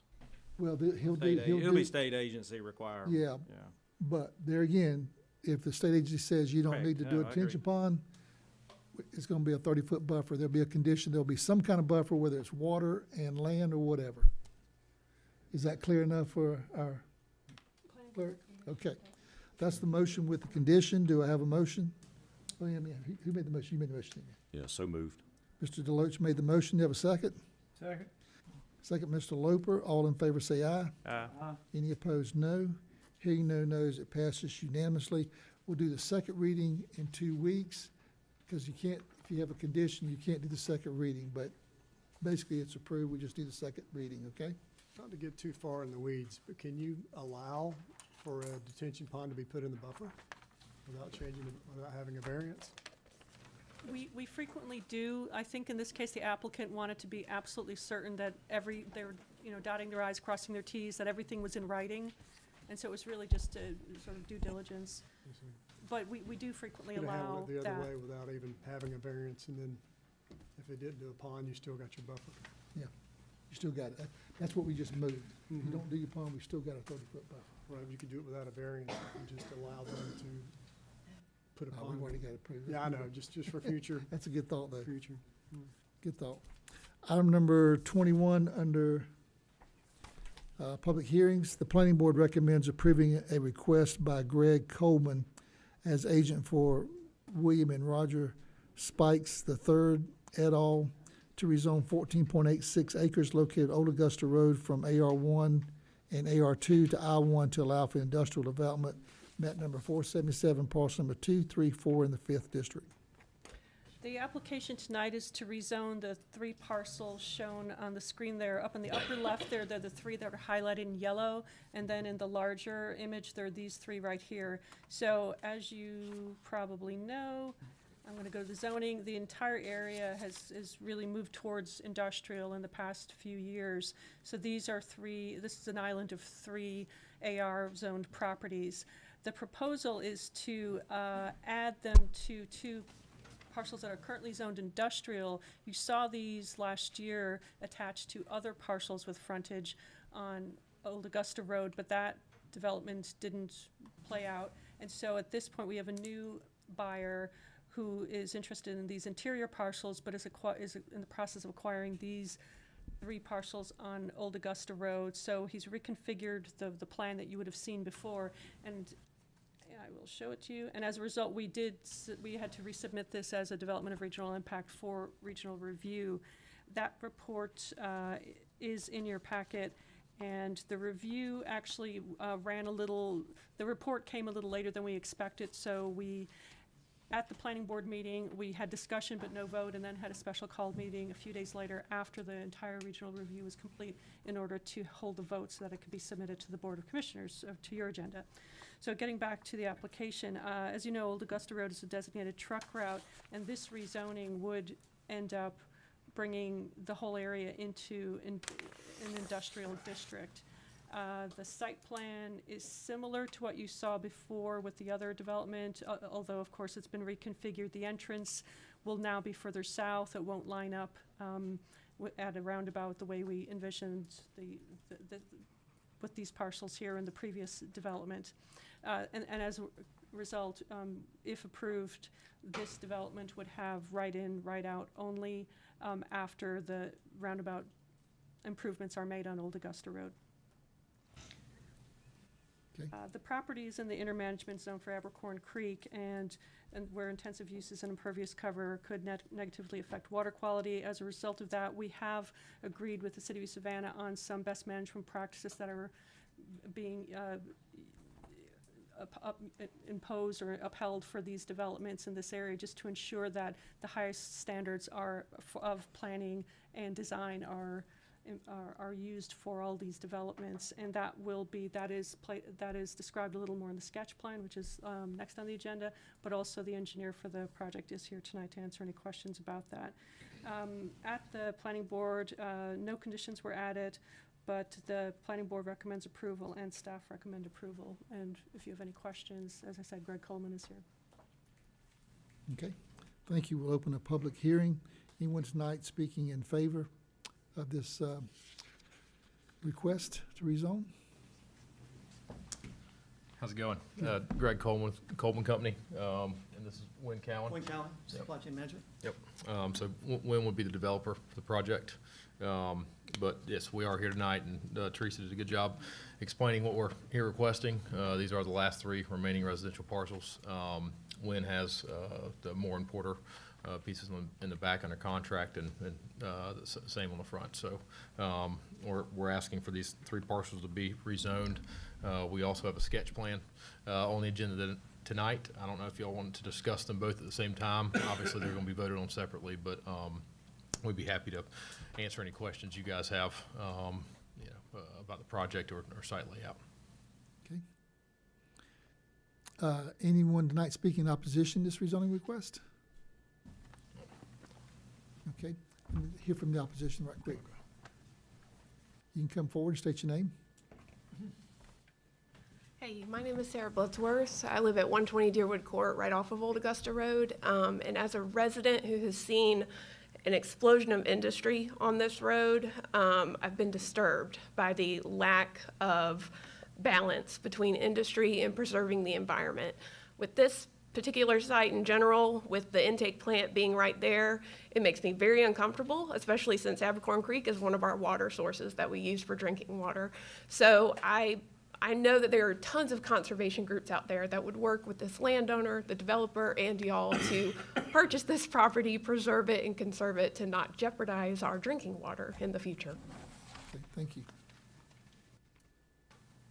Anyone else tonight speaking in opposition?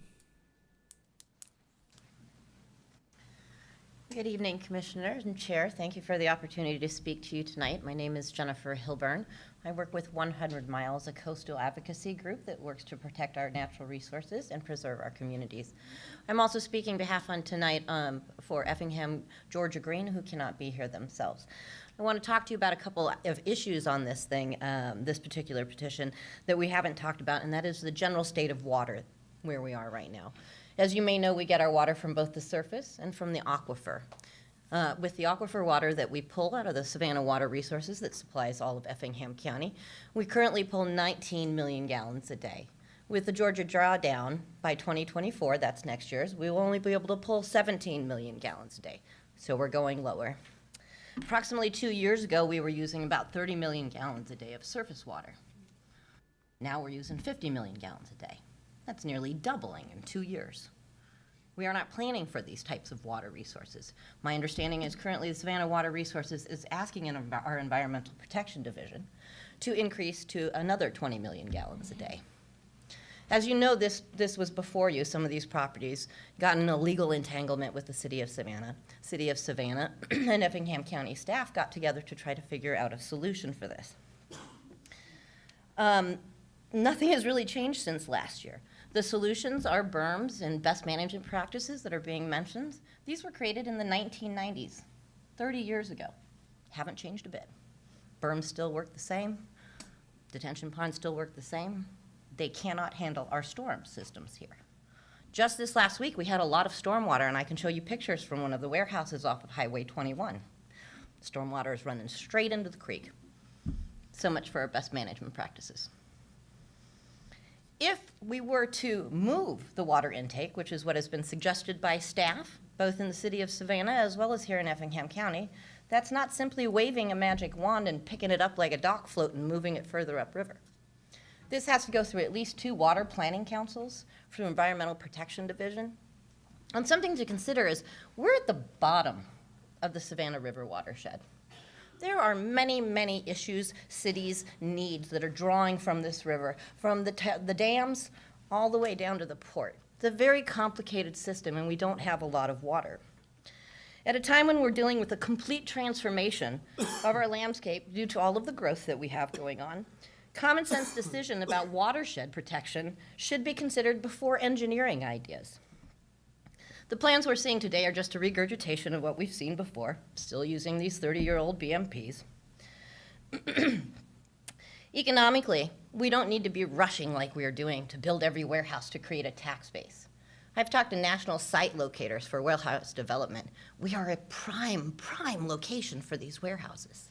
These site locators will negotiate benefits for our community, for our water infrastructure, for our roads and transportation, if we simply ask. Instead, we're giving away the farm and the cows for free. Leadership should be negotiating for these community benefits, not simply changing and rezoning, not changing every future land use map you had and every comprehensive management plan that you've done so that we can have yet another warehouse. We have the upper hand here. These prime site locations, why aren't we acting like it? Do we not value our landscape and our communities enough to negotiate for them? There seems to be a false belief, Commissioner Kiefer, you've mentioned it a couple of times, that agencies like the EPD will make sure that nothing that's contained in these warehouses will be Ma'am, I need you to kind of wrap toxic. this up if you can. I okay? will. However, remember Pine Nova a couple of weeks ago burning in Brunswick? None of the material that was burning was supposed to be there. Nobody knew how to take care of it, and emergency management systems couldn't handle it.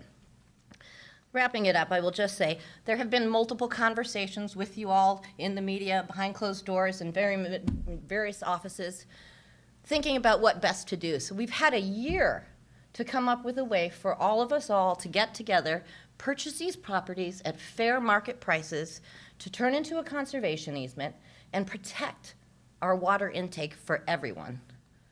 Where have we failed? Why are we just back to the same development strategy?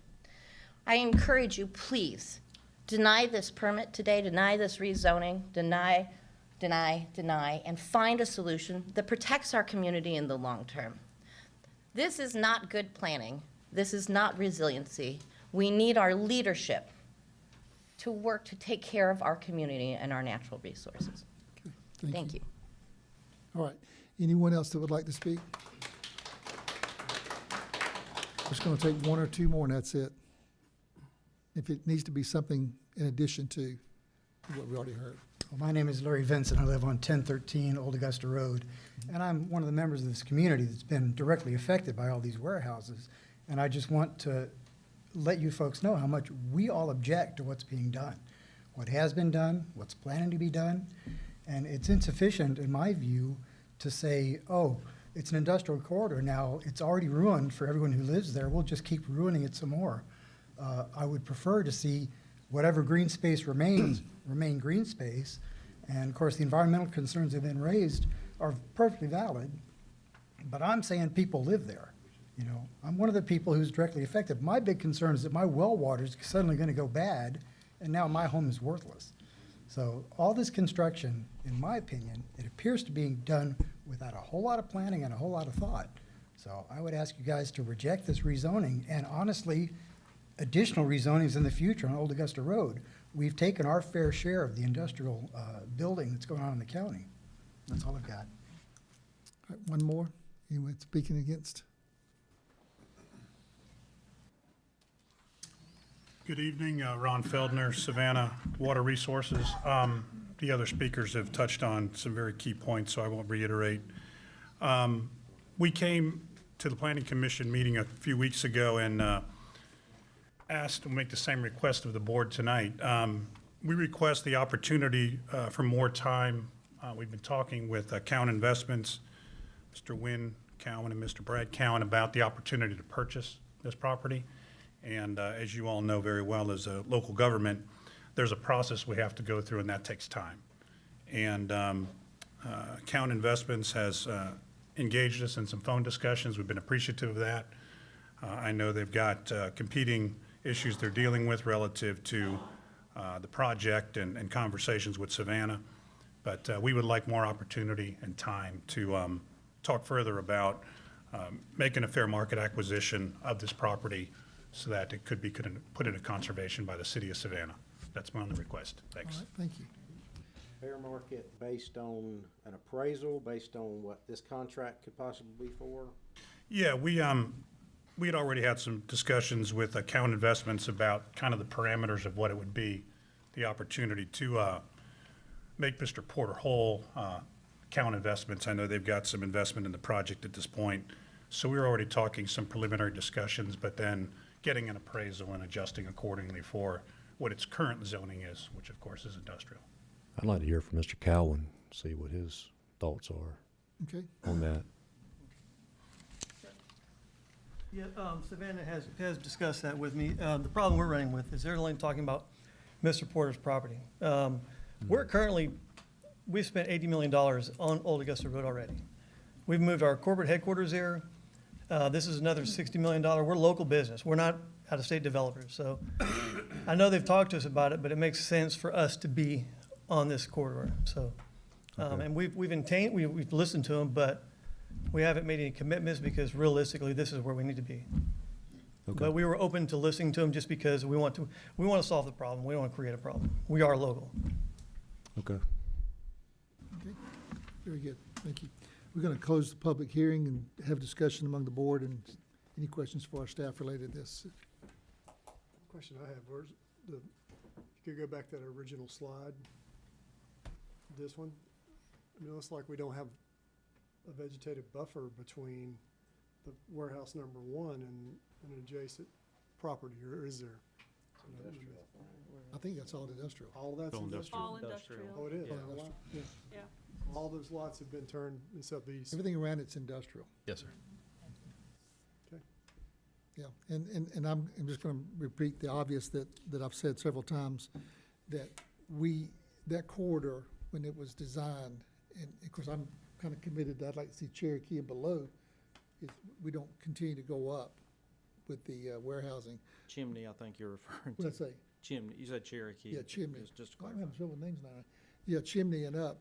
I'd like to see that, protect the residential from that area, but on down, it makes sense to me that the warehousing should be as close to the ports, close to 21, and we are spending a lot of money beefing up Old Augusta the next 2 or 3 years to handle the warehousing that's on that road.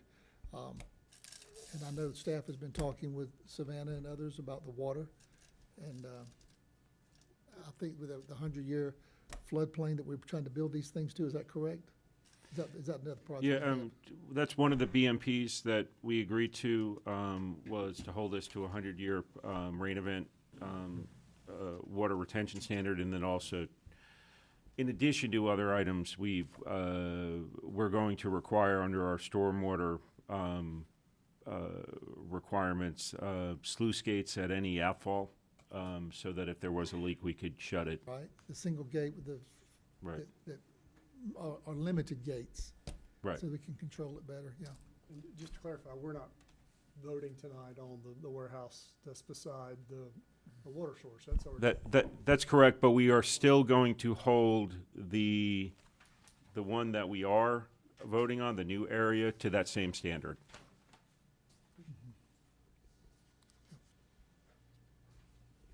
Any other discussion from the commission? Yeah, I wanna clarify, this is the property that's been mentioned is Mr. Porter's, but this is not in reference to his. And the idea of, potentially holding his property hostage is just, we can't do that. I'm just not gonna do that, myself. I understand the concerns, but we've mitigated those concerns. I know some may not think we have, but we have. We've worked hard at that. I know staff has attended a lot of meetings with the city on resolving. And we know that we are working actively for other resources along the river on up to secure, to help environment and provide things upriver. We know we can't discuss all that tonight, but there are things that we're working on That- to. for the community. For the community. Yeah. So we are community-minded and river-minded from that standpoint as well. So there are some things we're working on. Well, I agree with Commissioner Kiefer. I'm not gonna go beat that horse anymore, but I'm on board with him. Okay. All right, if there's no other discussion, I'll entertain a motion to approve it and I.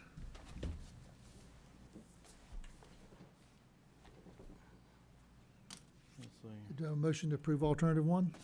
Yeah, I was pulling up. I'll make a motion to approve alternative one. Second. Motion by Mr. Kiefer to approve alternative one.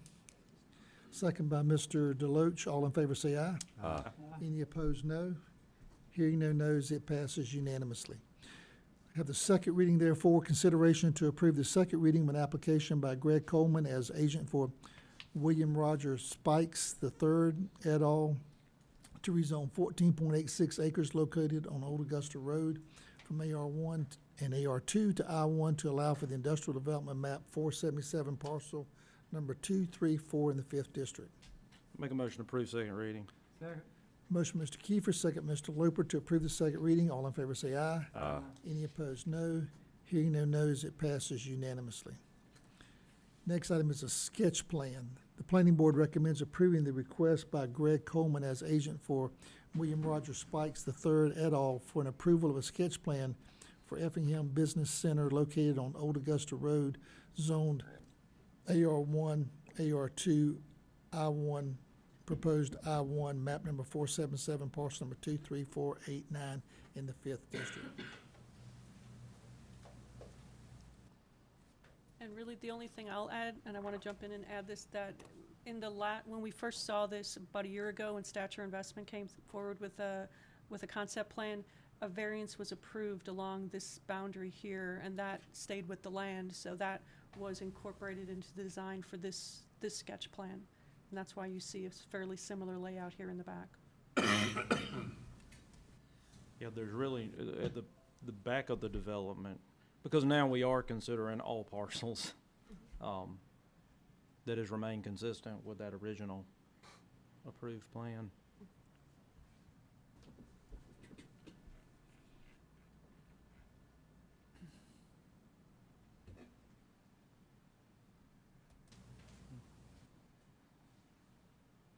So, to the commission, do you have any questions for the developer regarding the sketch plan?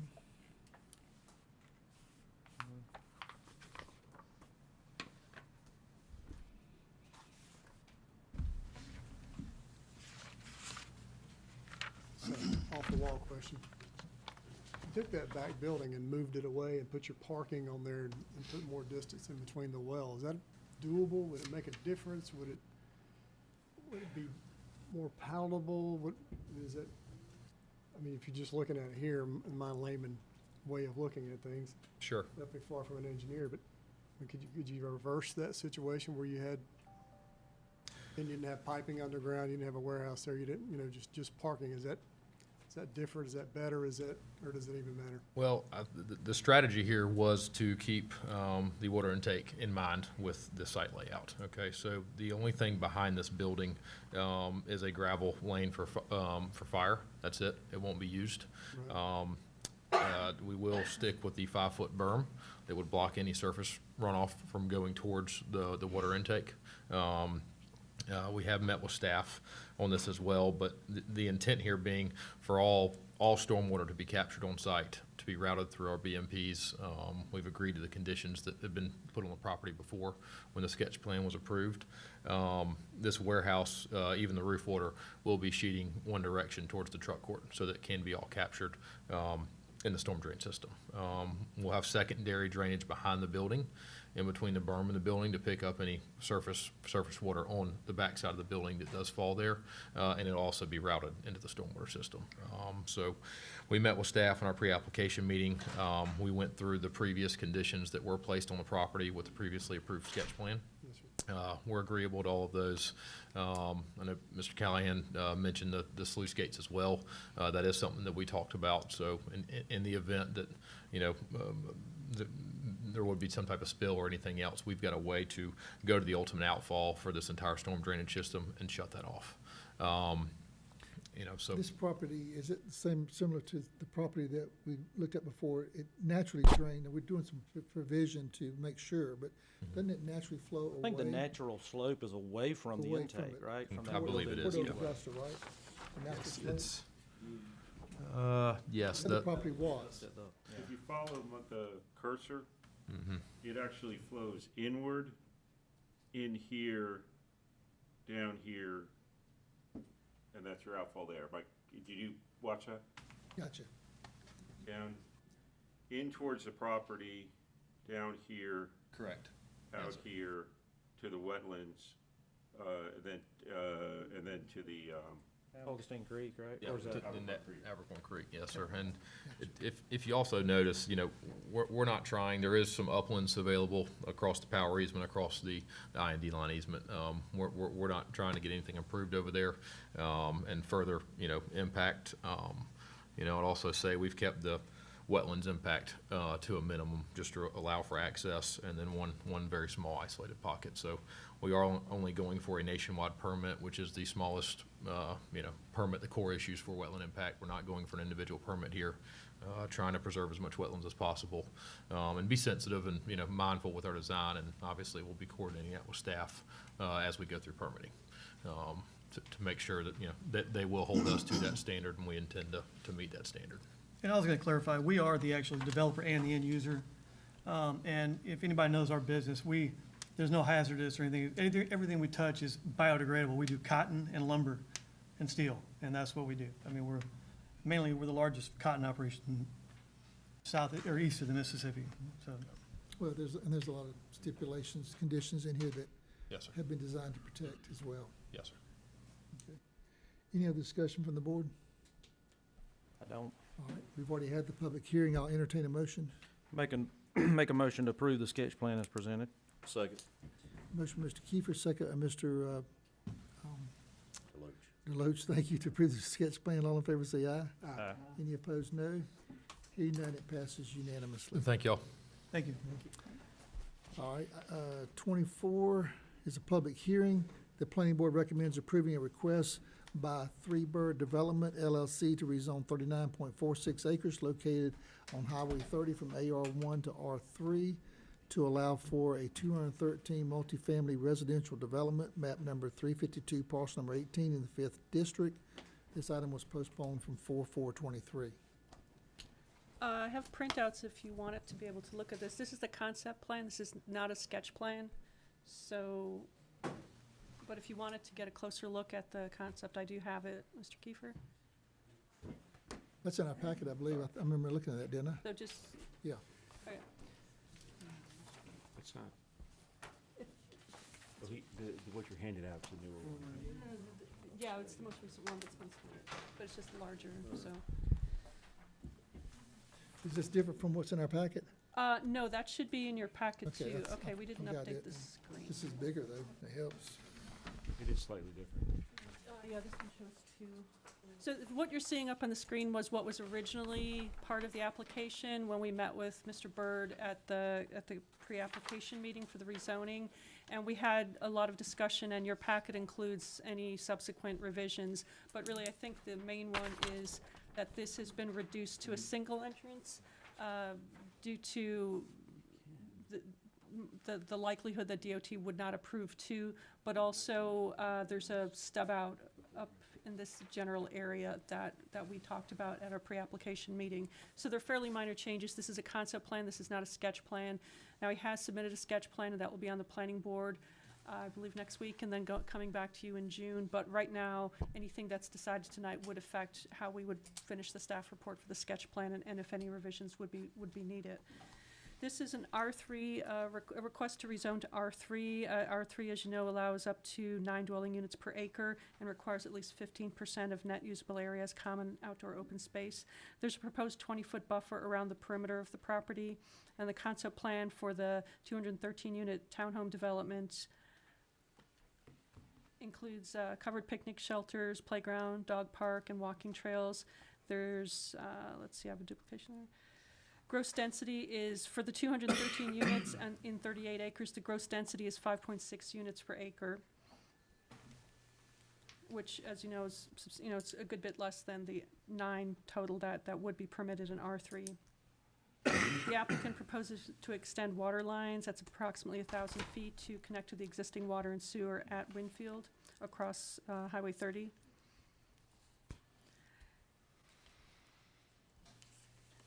At the planning board meeting, we heard concerns about the size of the buffer up against, I'm going to show you. This is the property in the zoning. As you see, it's AR1, AR2 next to it in Greenbridge, and then we have R6 up here on Zitrau. We have R6 over here in the second phase of Winfield. The first phase of Winfield is planned development, so it's relatively low density with some higher density pockets. Excuse me, can you go back to that last, is there a development on the opposite side of 30? Let her finish, and we'll come back to Okay. the public hearing. You can ask questions, she can pull it back up, okay? Just go ahead, Teresa, and finish so we can. Yes, so the staff and planning board are recommending approval. Okay, that's your presentation? Yes. All right, sir, I'm sorry to cut you off. We'll open a public hearing if you'd like to speak. Anyone speaking for or against? I built Greenbridge Farm next to this abomination. If you can come up to the microphone, state your name, please. Okay. Michael Maddox, I developed Greenbridge Farm.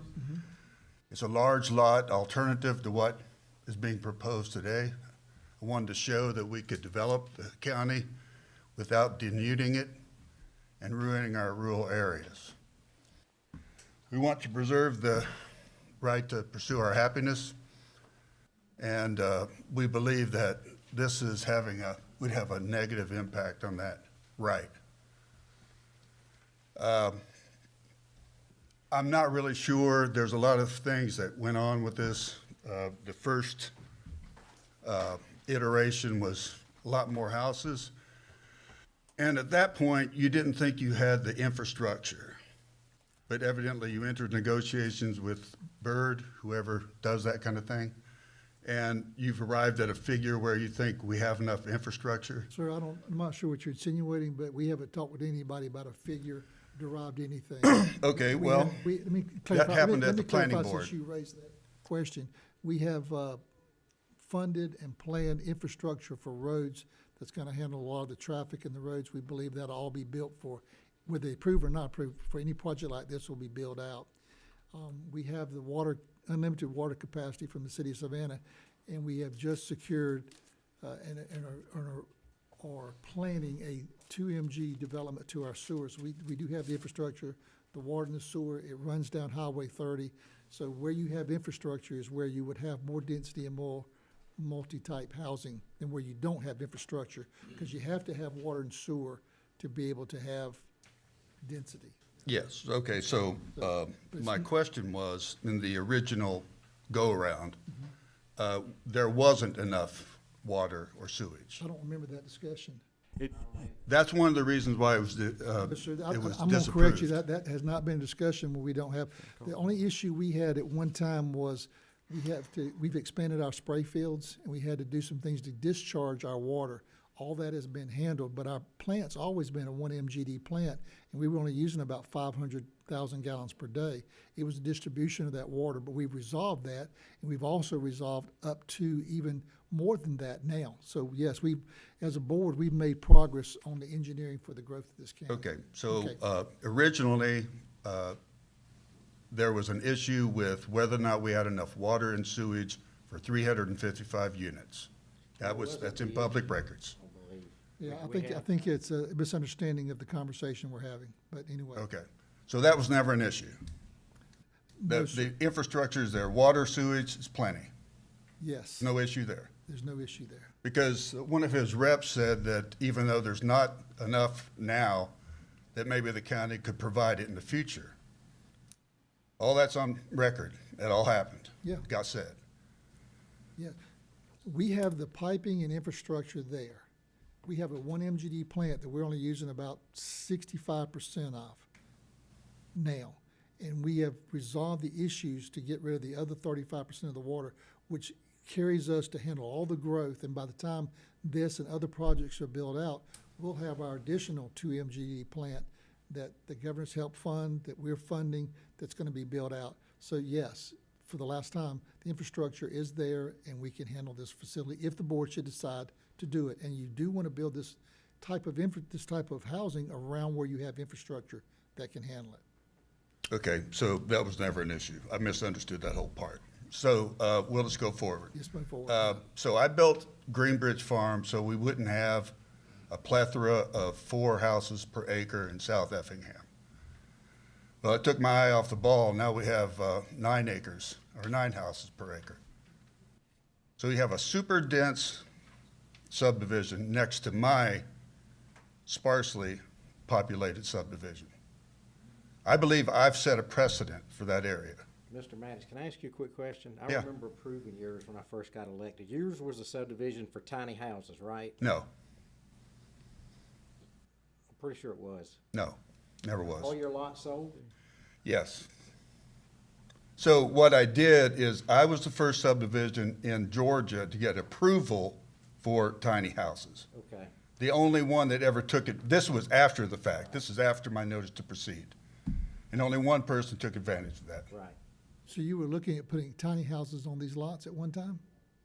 We didn't have that many left, but I'm not- I that's not wanted the the question. option. The question I asked, you were looking at putting tiny houses on these lots at one time?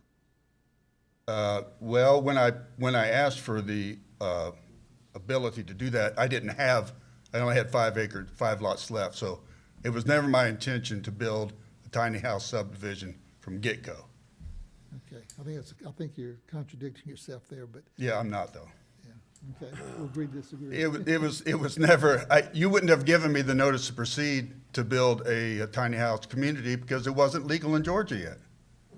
It sounds We're like you talking did- about 2008. sounds like you did consider it, though. Okay, Sure about yeah. the precedent you're And we saying, got what you one. said. Okay, all right. Yeah, if he was putting in a tiny house community, I'd be all for that. Let me ask you this. In one of your texts, you told me that you lost 2 sales due to this.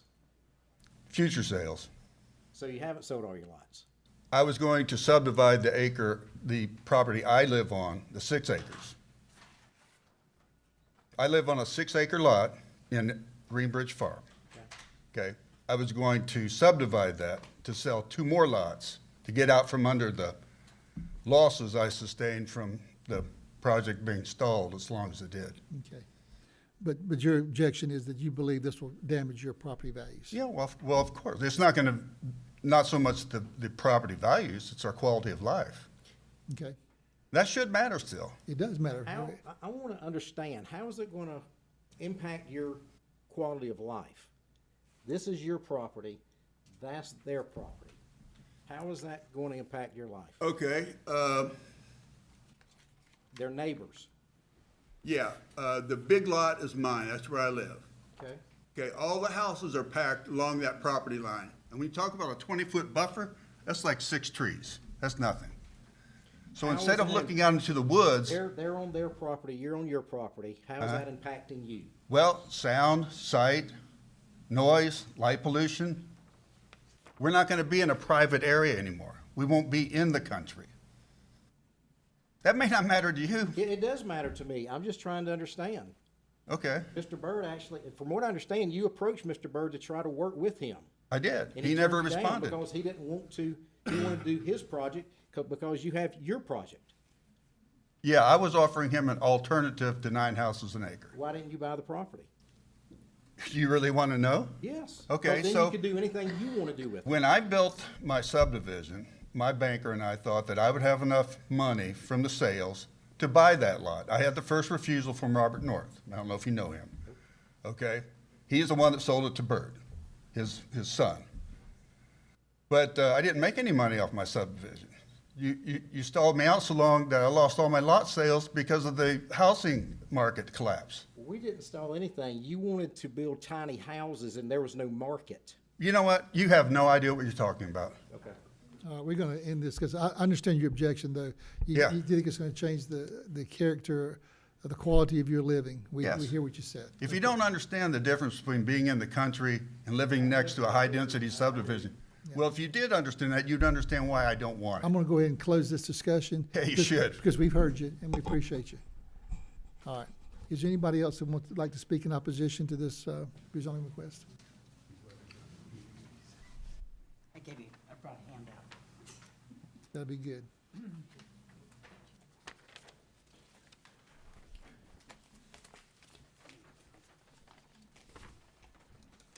Did the clerk get one? If you can give the clerk I'm one not as making well. sure our clerk gets one.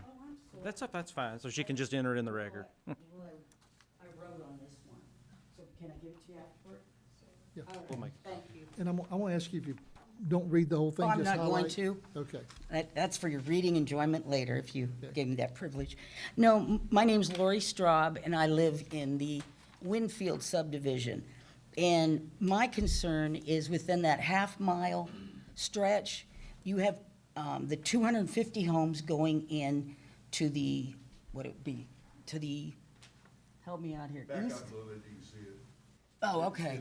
To the, yes, to And the I'm sorry, right. did you already state your name for the record? Yeah, I did. Okay. Lori Straub. Okay, good, sorry, Okay. thank you. Thank you. So then you're having 217 townhomes going in across the street and down a little bit. And I don't know if, have you done a traffic study? Yes, we have. Okay. We've done the whole traffic study countywide. Okay, because there is a curve there that kind of limits your sight. And in addition, you're talking probably 500 cars into both developments, possibly.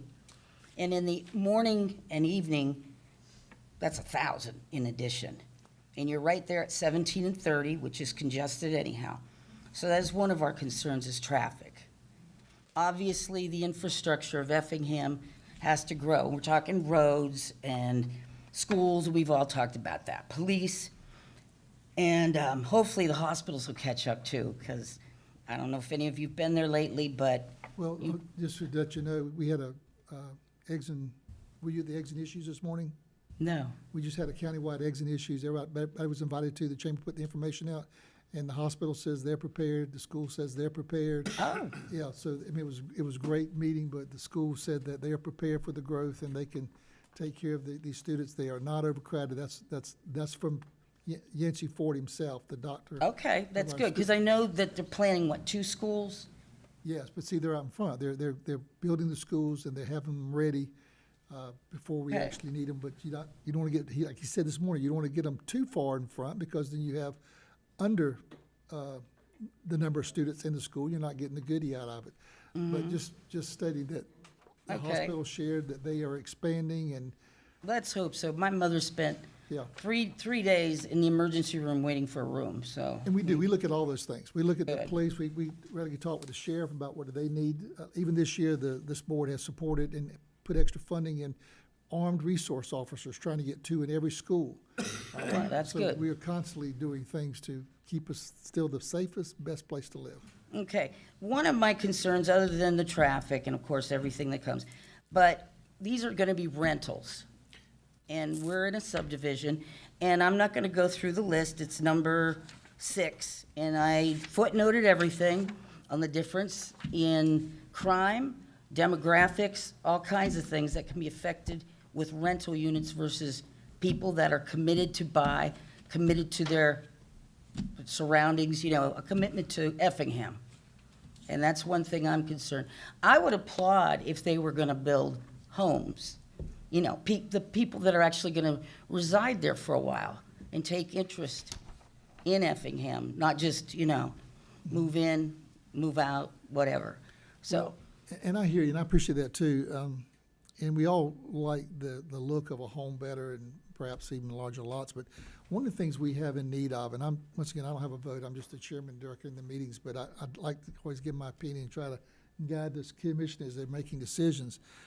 We have to have housing in this county for the growth, for the workers that are coming. We need housing for our students who graduate from our high schools. They can't afford, right now, the average house is close to $400,000 in Effingham County.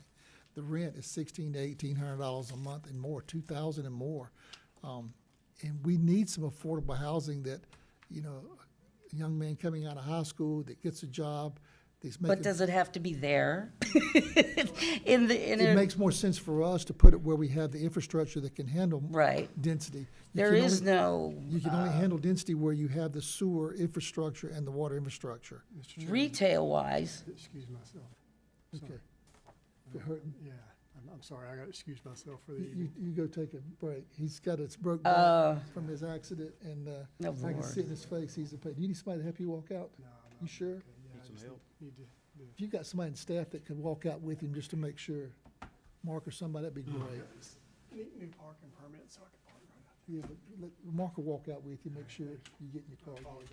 Oh, no, I can understand. So, yeah. There's nothing really there for retail, Thank you for an apartment complex. This is a townhome. I haven't heard that this is gonna be all rental. Is anybody from Byrd here? Yep, all right. Thank you, thank you for sharing. I'm gonna listen Okay. to Byrd for a minute. Let them speak.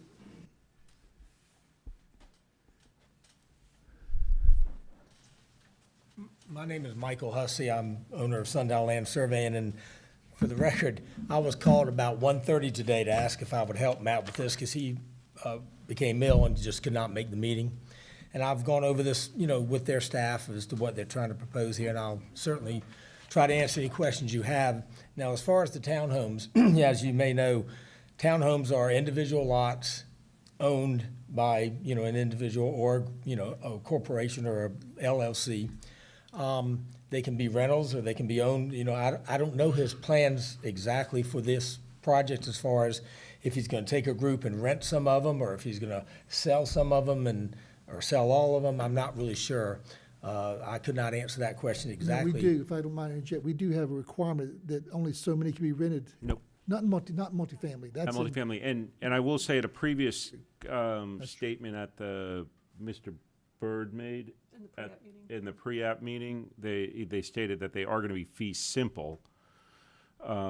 So they're not going to be, so they're going to, each individual townhouse is going to be its own individual lot, or at Right, least it's not that's what being he. It'll include for dirt. REIT. It'll include the dirt. Yeah, what's that? It's not being developed to sell the entire project. I mean, they could, however. Be simple. It is, they are fee simple, separate home sites. They'll have to That's what he told us. They'll have to have a contract that includes all the different sites and close on it that way. Right, I mean, they could buy, somebody could come in and buy all the lots, right? But they are going to be, they're not gonna be like Jasper Village, where it's one parcel number, for all the units, and one owner. They're gonna be separate. Or at least that's how he described it, unless something changed. Oh, no, a townhome, in general, a townhome project is a fee simple, every house or every unit of a building is a lot. And so they're sold just as single family, it is a single family residence, is what they're considered. Now, What's the price range of something like this? Right. What's the price range of something like this? Oh, gosh. I really, for each individual, like, townhome, if it was sold, I just wondering, because we need some affordable housing, but done It well. could range on it really depends on what type of unit he's building, what he's gonna put inside them, granite countertops, or, you're talking, and I don't even know how many square feet each unit is proposed to be.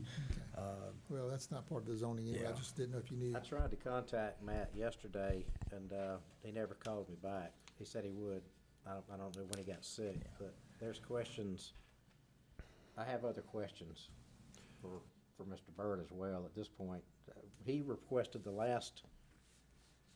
Would you like to table it? Yeah. You talk to Mr. Byrd? Yeah, All right, let's Well, I'm vote. glad this is on a state highway, and I know we need housing, but I guess the only thing not that it's a deal breaker, but it's just the one thing that keeps sticking out to me is, we've got single family home developments all around this, and then boom, we've got townhome development.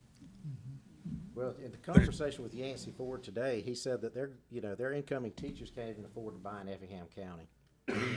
That was the questions I had for Mr. Byrd. I wanted to find out the price point he was shooting for here. If it was gonna be predominantly owner occupied, if, you know, I had questions for him, square footage, things of that nature. Well, can we just table it to the next Yeah, meeting? well, I'm think gonna so. ask that we table this because I need some input from Mr. Byrd to get my full approval.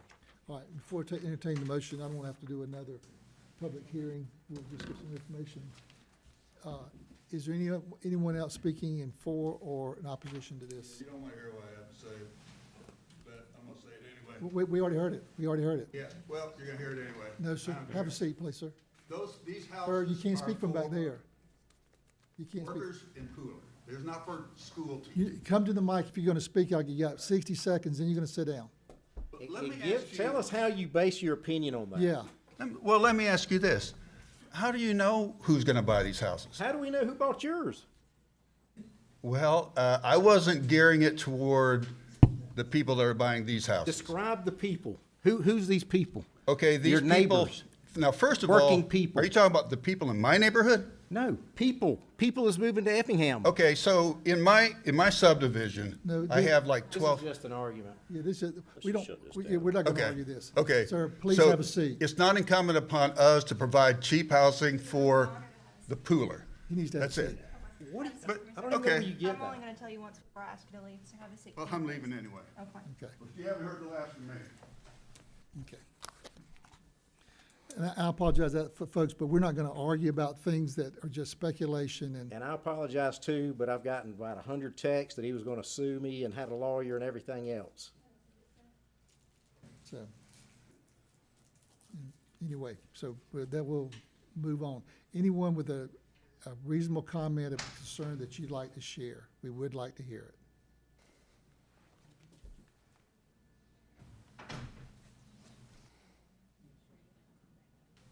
Hi, my name is Dan Cohn, and I live in the district. I think there's some valid concerns that you really don't know enough about this proposed project.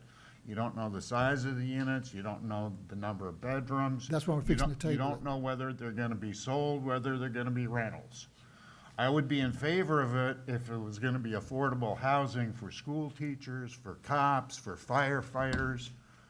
But one thing that the last speaker did say is, you know, if this is for the workers in Pooler, then it's probably not an appropriate use of this property. Many of the people that live in this county go to Chatham County to work. Now, I don't know if they go to Savannah or to Pooler. Well, the point I'm trying to make is simply that you don't know what who this project is trying to attract. If you're trying to I provide. agree. I think that's why we want to And that's table the it. reason I so wanna- we can. That's why we're gonna till- table it. till Yeah, they I want can to table come it, but I back want to make one with other some answers. point. We had a moratorium, and we came back for this type of development. We demanded there be sidewalks, off-street parking, garages, not like what's being built in Pooler where it's just a sheet of vinyl. Yeah, more Right. green space. Different architectural materials. I mean, we put a lot of work into it so that just a plain vinyl-clad square box that's 900 feet long with doors wasn't built. Understood, and those are. So we have tried to address those issues. But I do want to table it because I want to know the square footage, the number of bedrooms per house. Okay, I'm going to like that. close the public hearing. Thank you, sir, for your comments. It was helpful. And now entertain a motion to table. Make a motion to table. Second. Till, I guess, the next meeting. Is that enough time, or I think it's just a matter of him Yeah, being it's just here. Him getting here, yeah. We just want to have Mr. Byrd here to answer some questions. Yeah. So motion to table to the next meeting, which is May 16th. Do you have a second? Bill did, Commissioner. Yeah. Second, Mr. Commissioner Loper, Loper, huh? not Loper, Kiefer. Mr. I'm sorry. Kiefer? I'm Yes. sorry, I didn't hear it. Second by Mr. Kiefer to table it. All in favor say aye. Aye. Any opposed, no. Hearing no nos, it passes, and we are tabled to May 16th. We have one final item. Breakfast meeting this morning is a long time ago. I know, I've been going ever since they hadn't been on. Item number 26, the planning board recommends denial of a request by the Carson Company Unlimited LLC as agent for Cynthia Roberts et al. For the approval of a sketch plan for Baker Hill located on Old Augusta Road between Chimney Road and Coroni Drive. zone AR1, proposed zoning R3, map number 476, parcel number 71, 72, 78 in the 5th district. This was postponed from May 2nd. And we did get a resubmittal, so I'm going to hand out larger printouts of the most recent version. It's also in your packet. I know, we got kind of Yeah, I've got the pretty packet. pictures. Rezoning to R3 was approved at a previous meeting, and this is the sketch plan. The sketch plan was briefly withdrawn for redesign because during the planning board meeting, we saw a discrepancy in the boundary line, and so that's been corrected. The project has come back, and it is essentially the same layout, a few tweaks. So the concept plan includes a clubhouse, playground, and common areas. There's a proposed 20-foot buffer around the perimeter of the property, which is what's required for R3 multifamily. And there's a 35-foot buffer proposed at the Old Augusta Road property boundary. So from Old Augusta Road, the proposal is to set it back even further to 35 feet to make it fit in more with the relatively rural-looking area, that part of Old Augusta Road. These parcels are in the Rincon service delivery area. Rincon has declined service. Coastal Water and Sewerage has indicated that they have capacity to provide water and sewer to this project. Evidence of that EPD approval for the additional taps would be required during the site development review process to ensure that the capacity is available and also that it meets fire flow requirements. There's a single entrance proposed onto Old Augusta Road, and given the shape of the parcels, that's really the only option they have. We had a pre-application meeting on February 6th, and we've had numerous discussions with the applicants since then. So the version of the sketch plan in front of you is based on a good deal of conversation and give and take. And also with her listening to what opponents and supporters even said at the planning board meeting. The planning board recommend denial of this due to initially the incorrect property boundaries that were shown on the first version, but that has been fixed. And they had questions about the adequacy of the 20-foot buffer between the townhomes and the neighboring single-family residential units.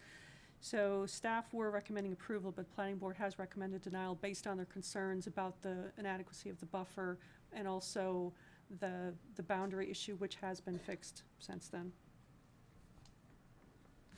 But the buffer does comply with zoning, right? Yeah, the R3 requires 20 foot. And reiterating what Commissioner Floyd said earlier, a lot of work was put in to make sure the R3 is a whole another standard from what you're seeing in other areas with our green spaces and architect and so forth. So. And we feel good on the parking side, that they're. Yes, they've provided some extra parking. So here, there's a what could be a stub out if parcels came up for development in the future. So at this point, it's really not anticipated to be developable, but that's extra parking. There's extra parking up here at the clubhouse area and the mail kiosk, and there's extra parking, I think, down here too. So they've added little pockets of additional parking throughout the development. The only thing that might have been better is they had some extra parking somewhere back. Keep you from parking on the streets. I mean, it's all at the front. I mean, I don't see any in the back, do you? The only concern with that is any additional parking spaces takes away from the green space. But I know it, but I just wish it was. or could, I guess. Could you move some of this that's taking green space here and move it to one of these green spaces over here? I just don't know that people back here will park and walk back there. They just end up parking on the street. Usually it's better if you have all-street parking. If you're going to do that, have it in a couple of locations. But that's just my thought. Any other questions? But this development is a lot smaller in scale than the previous one that was denied Yeah. tonight. As far as walkability. Just a note of housekeeping. There's a note there that speaks to it being for discussion only, next to the pond, that first pond up top. I can't read this. It's Yeah, it's such fine pretty print. tiny. That note off to the side reads, "This conceptual master plan exhibit is for discussion only." So what are you telling me? It just needs to come off. Oh. This is your sketch plan. Oh, This yeah, is the approval of okay. your sketch plan. It Okay, just that needs to come off. Okay.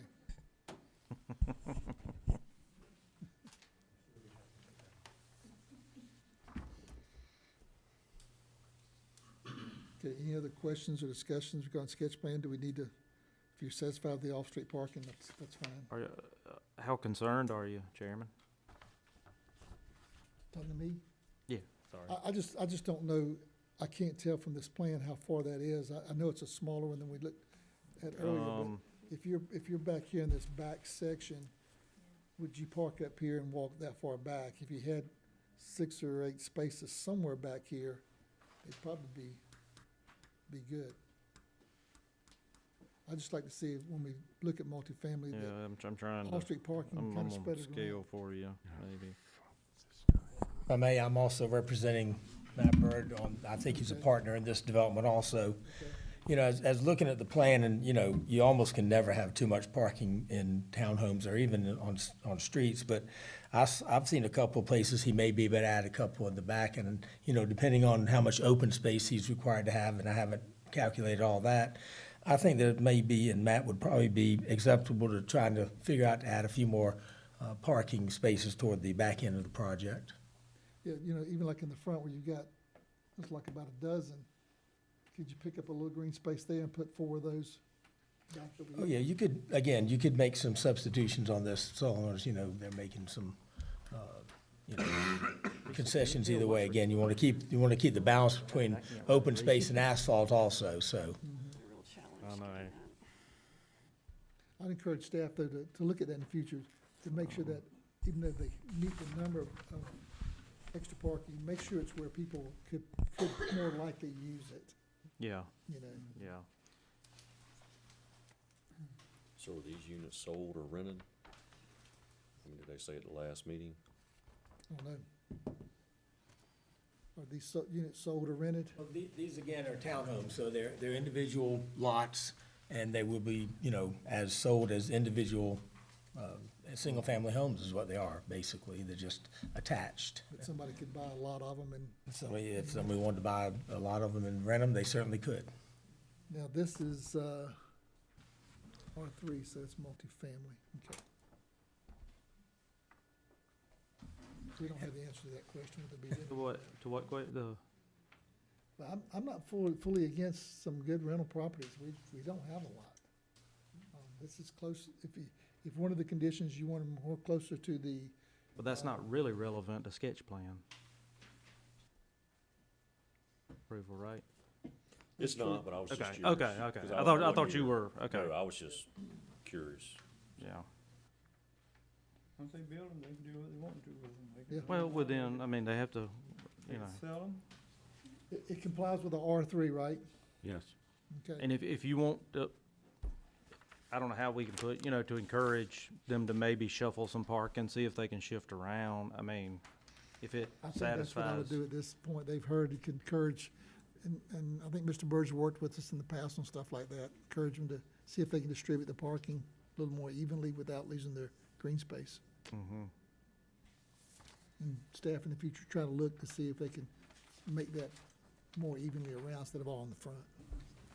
All right, we have our sketch plan, we've had our discussion. Well, otherwise, it does comply with It does. codes and She said it ordinances. complies. Yeah. So do we have a motion to approve the sketch plan? Make a motion to approve sketch plan as presented. Second. All right, motion by Mr. Kiefer, second by Mr. Deloach to approve the sketch plan as presented. Mr. Chairman. Favor say aye. Aye. Any opposed, no. Hey, attorney wants to talk to us. Just following up what Ms. Johnson said, you know, we need to remove that note. And also it has on here preliminary, that needs to be final. We need to make note those changes Okay. for them to That doesn't need to be- resubmit. Does that need to be part of the motion? or just- Absolutely. Okay. Yep. All right, I'll- so motion to approve. I'll the amend my sketch. motion Okay, go ahead. to include the removal of any verbiage relating to conceptual or Preliminary. or preliminary. Discussion only. And Mr. Deloach, you accept that as a second? Yes, I accept. All in favor say aye. Aye. Any opposed, no. Hearing none, it passes unanimously. All right, do we need a break, or can we push through new business before we ask for executive session? I don't want to keep staff here longer than we have to keep them. I think most of this new business will go fairly quickly. If it's okay, we'll try to push through some of it Yeah, because we got 4 items. that came off. Yeah, so it should go pretty good. All right, new business.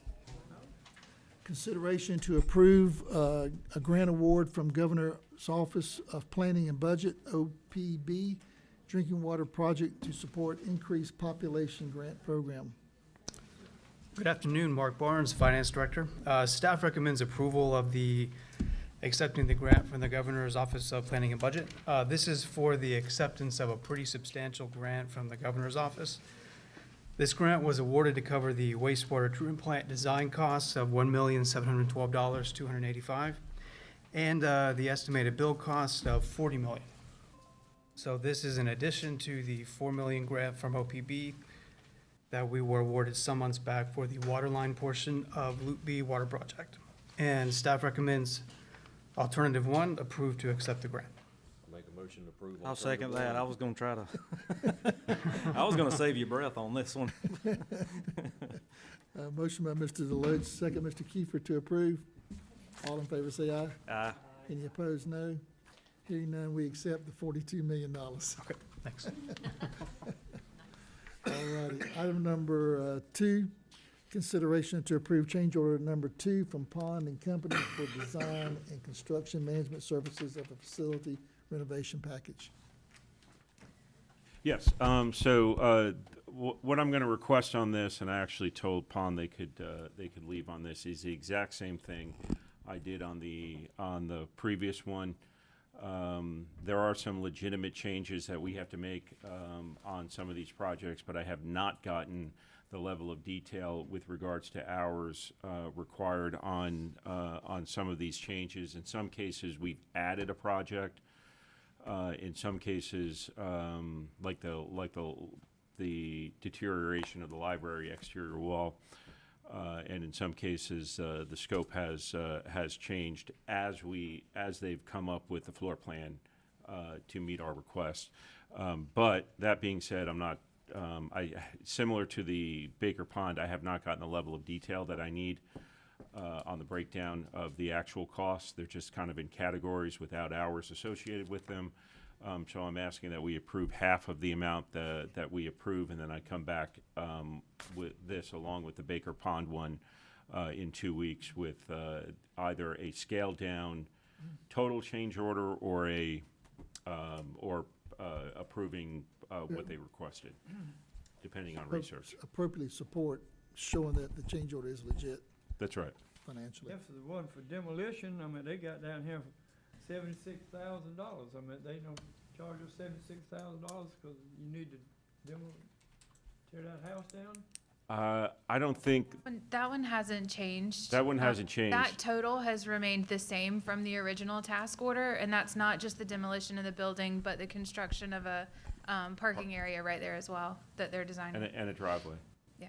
And lighting and everything The associated. change order is CO2, the CO2 column, change order 2. Correct. Which is $99,000, and that's what we're questioning, the amount of that change order. So our county manager is requesting to give him 50% of that so that he can continue on the areas of the projects we need to continue on while he's getting detail to support or amend, scale down Yeah. this change order. Can I have a motion to provide him 50% of this request, change order, to use at his discretion and come back with us more detail at the next meeting? So moved. Second. Motion by Mr. Deloach, second by Mr. Loper. All in favor say aye. Aye. Any opposed, no. Hearing none, it passes unanimously. Item number 3, consideration to approve change order number 4 for Ranger Construction for the full depth Can we, reclamation. move that back? No, that's the one we kept. That's just for the timing. Yeah, we're keeping that one. Others would. Yeah, the other ones Just have the been time- removed. Time extension, no fee, okay. Right. So this is item number 3, consideration to approve change order number 4 for Ranger Construction for the full depth reclamation and emulsions of ash roads. Yes, sir. So I'm sorry. ahead. They are only requesting a time extension while they work through some final steps in their contract. Okay, any questions or discussion? I'll make a motion to approve alternative 1. Second. Motion by Mr. Loach, second by Mr. Kiefer to approve alternative 1. All in favor say aye. Aye. Any opposed, no. Hearing none, it passes unanimously.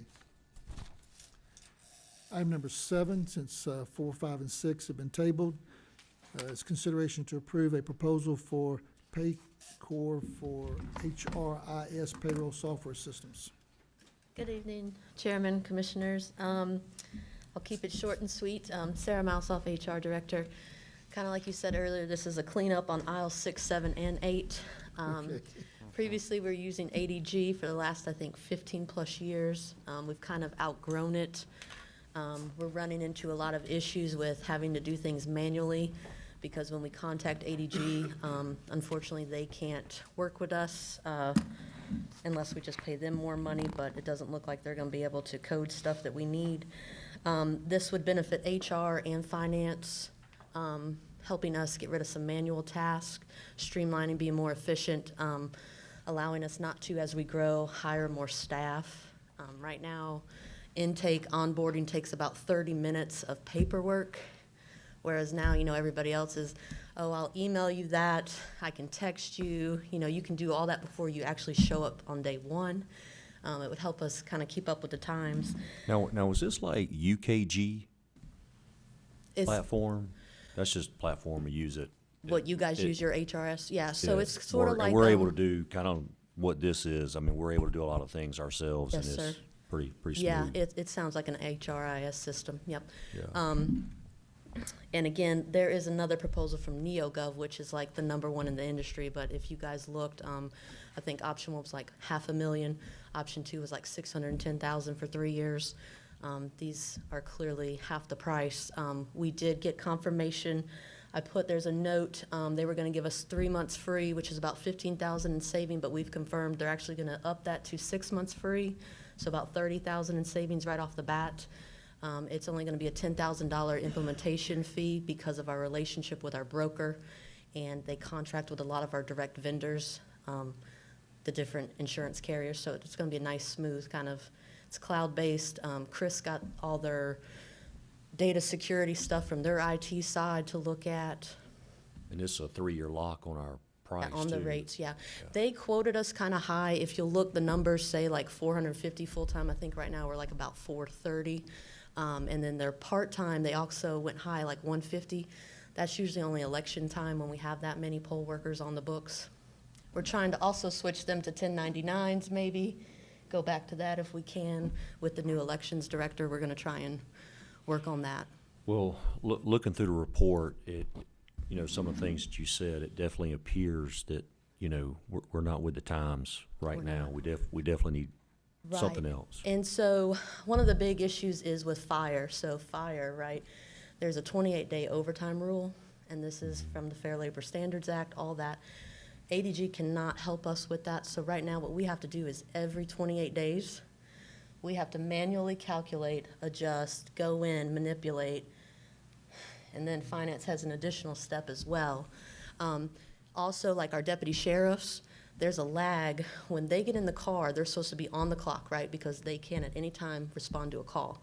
So with this new system, they'll be able to just pop right on their cell phone. There's a mobile app, clock in, no issues. Because Sheriff McDuffie likes them to come in to clock. So right now we're kind of like a 10-minute lag here and there. So just to kind of be fair to them. Well, I like to look at everything backwards when I look at a plan. So I like to look at my exit plan first. So say we get this, I didn't look, can we terminate? I mean, is that easy if we get this and like, hey, this isn't working like we thought? I mean, are we able to get out of the contract? But then we'd or- have to find something else if we pull out of ADG, yeah. Yeah.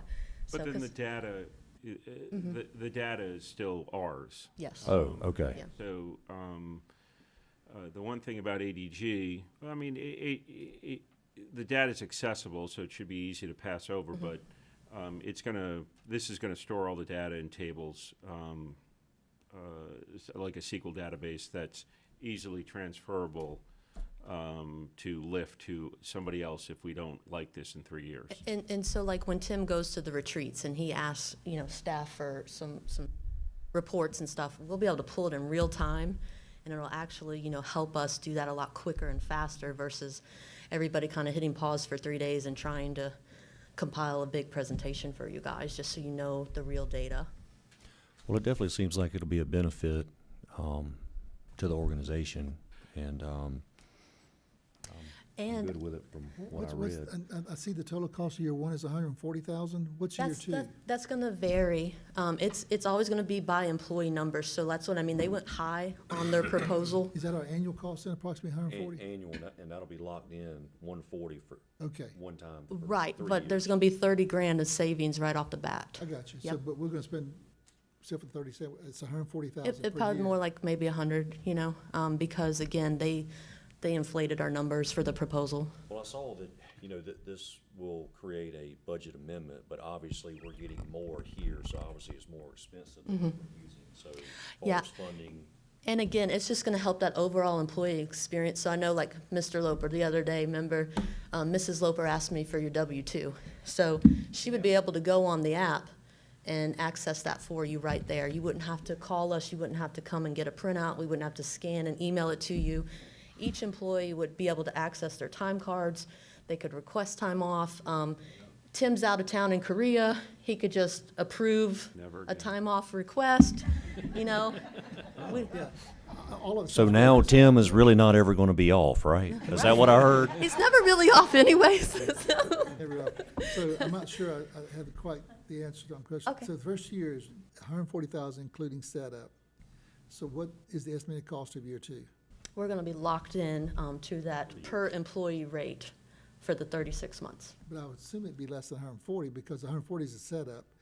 So you don't know if it's approximately. It is, so you're gonna take that 10,000 initiation fee off, and that's what they told us. I mean, she's gonna get us something more formal once we decide if we're gonna proceed, then you guys would have to sign everything. Yeah, so they have a very inexpensive integration cost on this. I mean, it's probably like 1/10 of what the competitor was offering, so they're only like $10,000 for the that. integration on this. So it'll only be like about $10,000 difference in year two, but we're locked into that price. And I think what Sarah's trying to say is it's 140. It's that 140,000 is based on an employee count that's actually higher than we are right now. So if we have, 10% fewer employees, the price will go down by Yes. 10%. Yes. Okay. And so they're so that 140 is based on a per employee rate. That's the one that's going to be locked in. Okay, all right. Very good. Any other discussion? Do I have a motion? I'll make a motion to approve alternative one. Second. Motion by Mr. Loach, second Mr. Loper to approve alternative one. All in favor say aye. Aye. Any opposed, no. Hearing no nos, it passes unanimously. Well, thank you guys so much. Sarah, That's a very appreciate excited HR and finance department staff right now. Very good. Yes, Item thank number 8, consideration to approve a new job description for a fire inspector for development services. So with talking with Development Services about all the growth with industrial, warehouse, commercial, I guess, probably the past 2 years or so, maybe we could have used this position, but want to propose it in the new budget. I'm just here tonight to ask if we can go ahead and approve the job description, because if we get that approved, we could start advertising so that maybe hopefully we find a very qualified person. So come July, if it's approved in the budget, we can go ahead and look to hire somebody. This is just for new construction. They will inspect it to make sure it's all good, right? It's not only going to be new, it's going to also be existing as well. Mhm. So Yeah, right so- now, oh, go ahead. So Tim. in the case of these warehouses, right, there's going to be certain requirements that they're going to have to meet, with regards to safety standards, spill response, and and so on and so forth, so they can go in there to these industrial sites and just simply make sure that they're keeping up with them on an annual basis. But for the most part, we really need the life safety support for new construction. And it really is primarily commercial and multifamily that they're going to be involved in. And Chief Hodges has stated, he's good with it being housed under development services. He's in agreement with that and everything. So your multifamily, they'll inspect these houses. Yeah, so the multifamily usually have sprinkler systems kind of built in, so that requires a different level of life safety. So we've been relying on the engineers to provide us with that, and we just feel better if we have our own inspectors in there and they do their own thing. And one of the things also they can do is, if you all remember, you did those inspections, you did those approvals for the biodirectional amplifiers for the radio systems. They'd be the ones who would go for the sheriff's radios in the commercial buildings. They'd be the ones to make sure those are in compliance. I probably won't say this correctly, but I just want to make sure that this position just, I guess, doesn't create some problems for us. If, I don't know if I guess you're in compliance, you're in compliance. If you're out, you're out. But, I just don't want to get somebody in there that's too hardcore and is really. We've been there before as well. Really looking up. And I think that's the issue is with all of our positions is that we want to make sure that we're not there to penalize. We're there to help get to a level of compliance. That sounded better. Yeah, that sounded better. When it comes to multifamily, there's a lot of responsibility there. Yeah. And so just like another inspector, it would fall under the building official and then under the director of development services. I mean, not that I don't want anybody to be out of compliance, but just, like I said, we want to help them. Be in compliance. Be compliant. Yeah. We don't wanna make it hard on everybody. That's right. We'll find the good fit. All right. Do we have a motion? I'll make a motion for alternative one. Second. Motion, Mr. Lowe, second by Mr. Floyd for alternative one. All in favor say aye. Aye. Any opposed, no. Hearing no nos, it passes unanimously. Thank you. Thank you. Item number 9, consideration to approve a request for annexation as submitted by the City of Guyton for property located on Brogdon Road, map number 319, parcel number 13.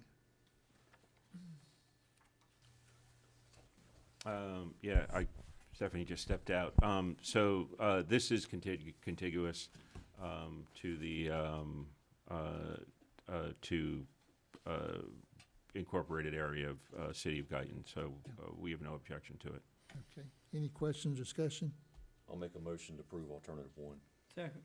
Motion by Mr. Deloach, second by Mr. Loper to approve alternative one. All in favor say aye. Aye. Any opposed, no. Hearing no nos, it passes unanimously. And the final item is number 10, consideration to approve a warranty deed of .91 of an acre, more or less, between David W. Seckinger Jr. and Brenda S. Donaldson, FKA Brenda S. Argazzi, and the Board of Commissioners of Effingham County.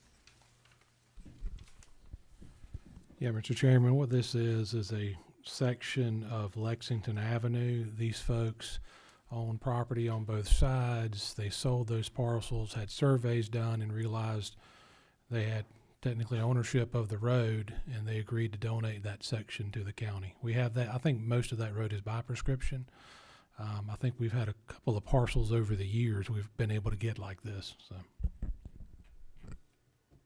Okay. Any question, discussion, or motion? How wide of a right of way out? Just curious. I didn't look at the thing. I mean, it's good. I was just curious.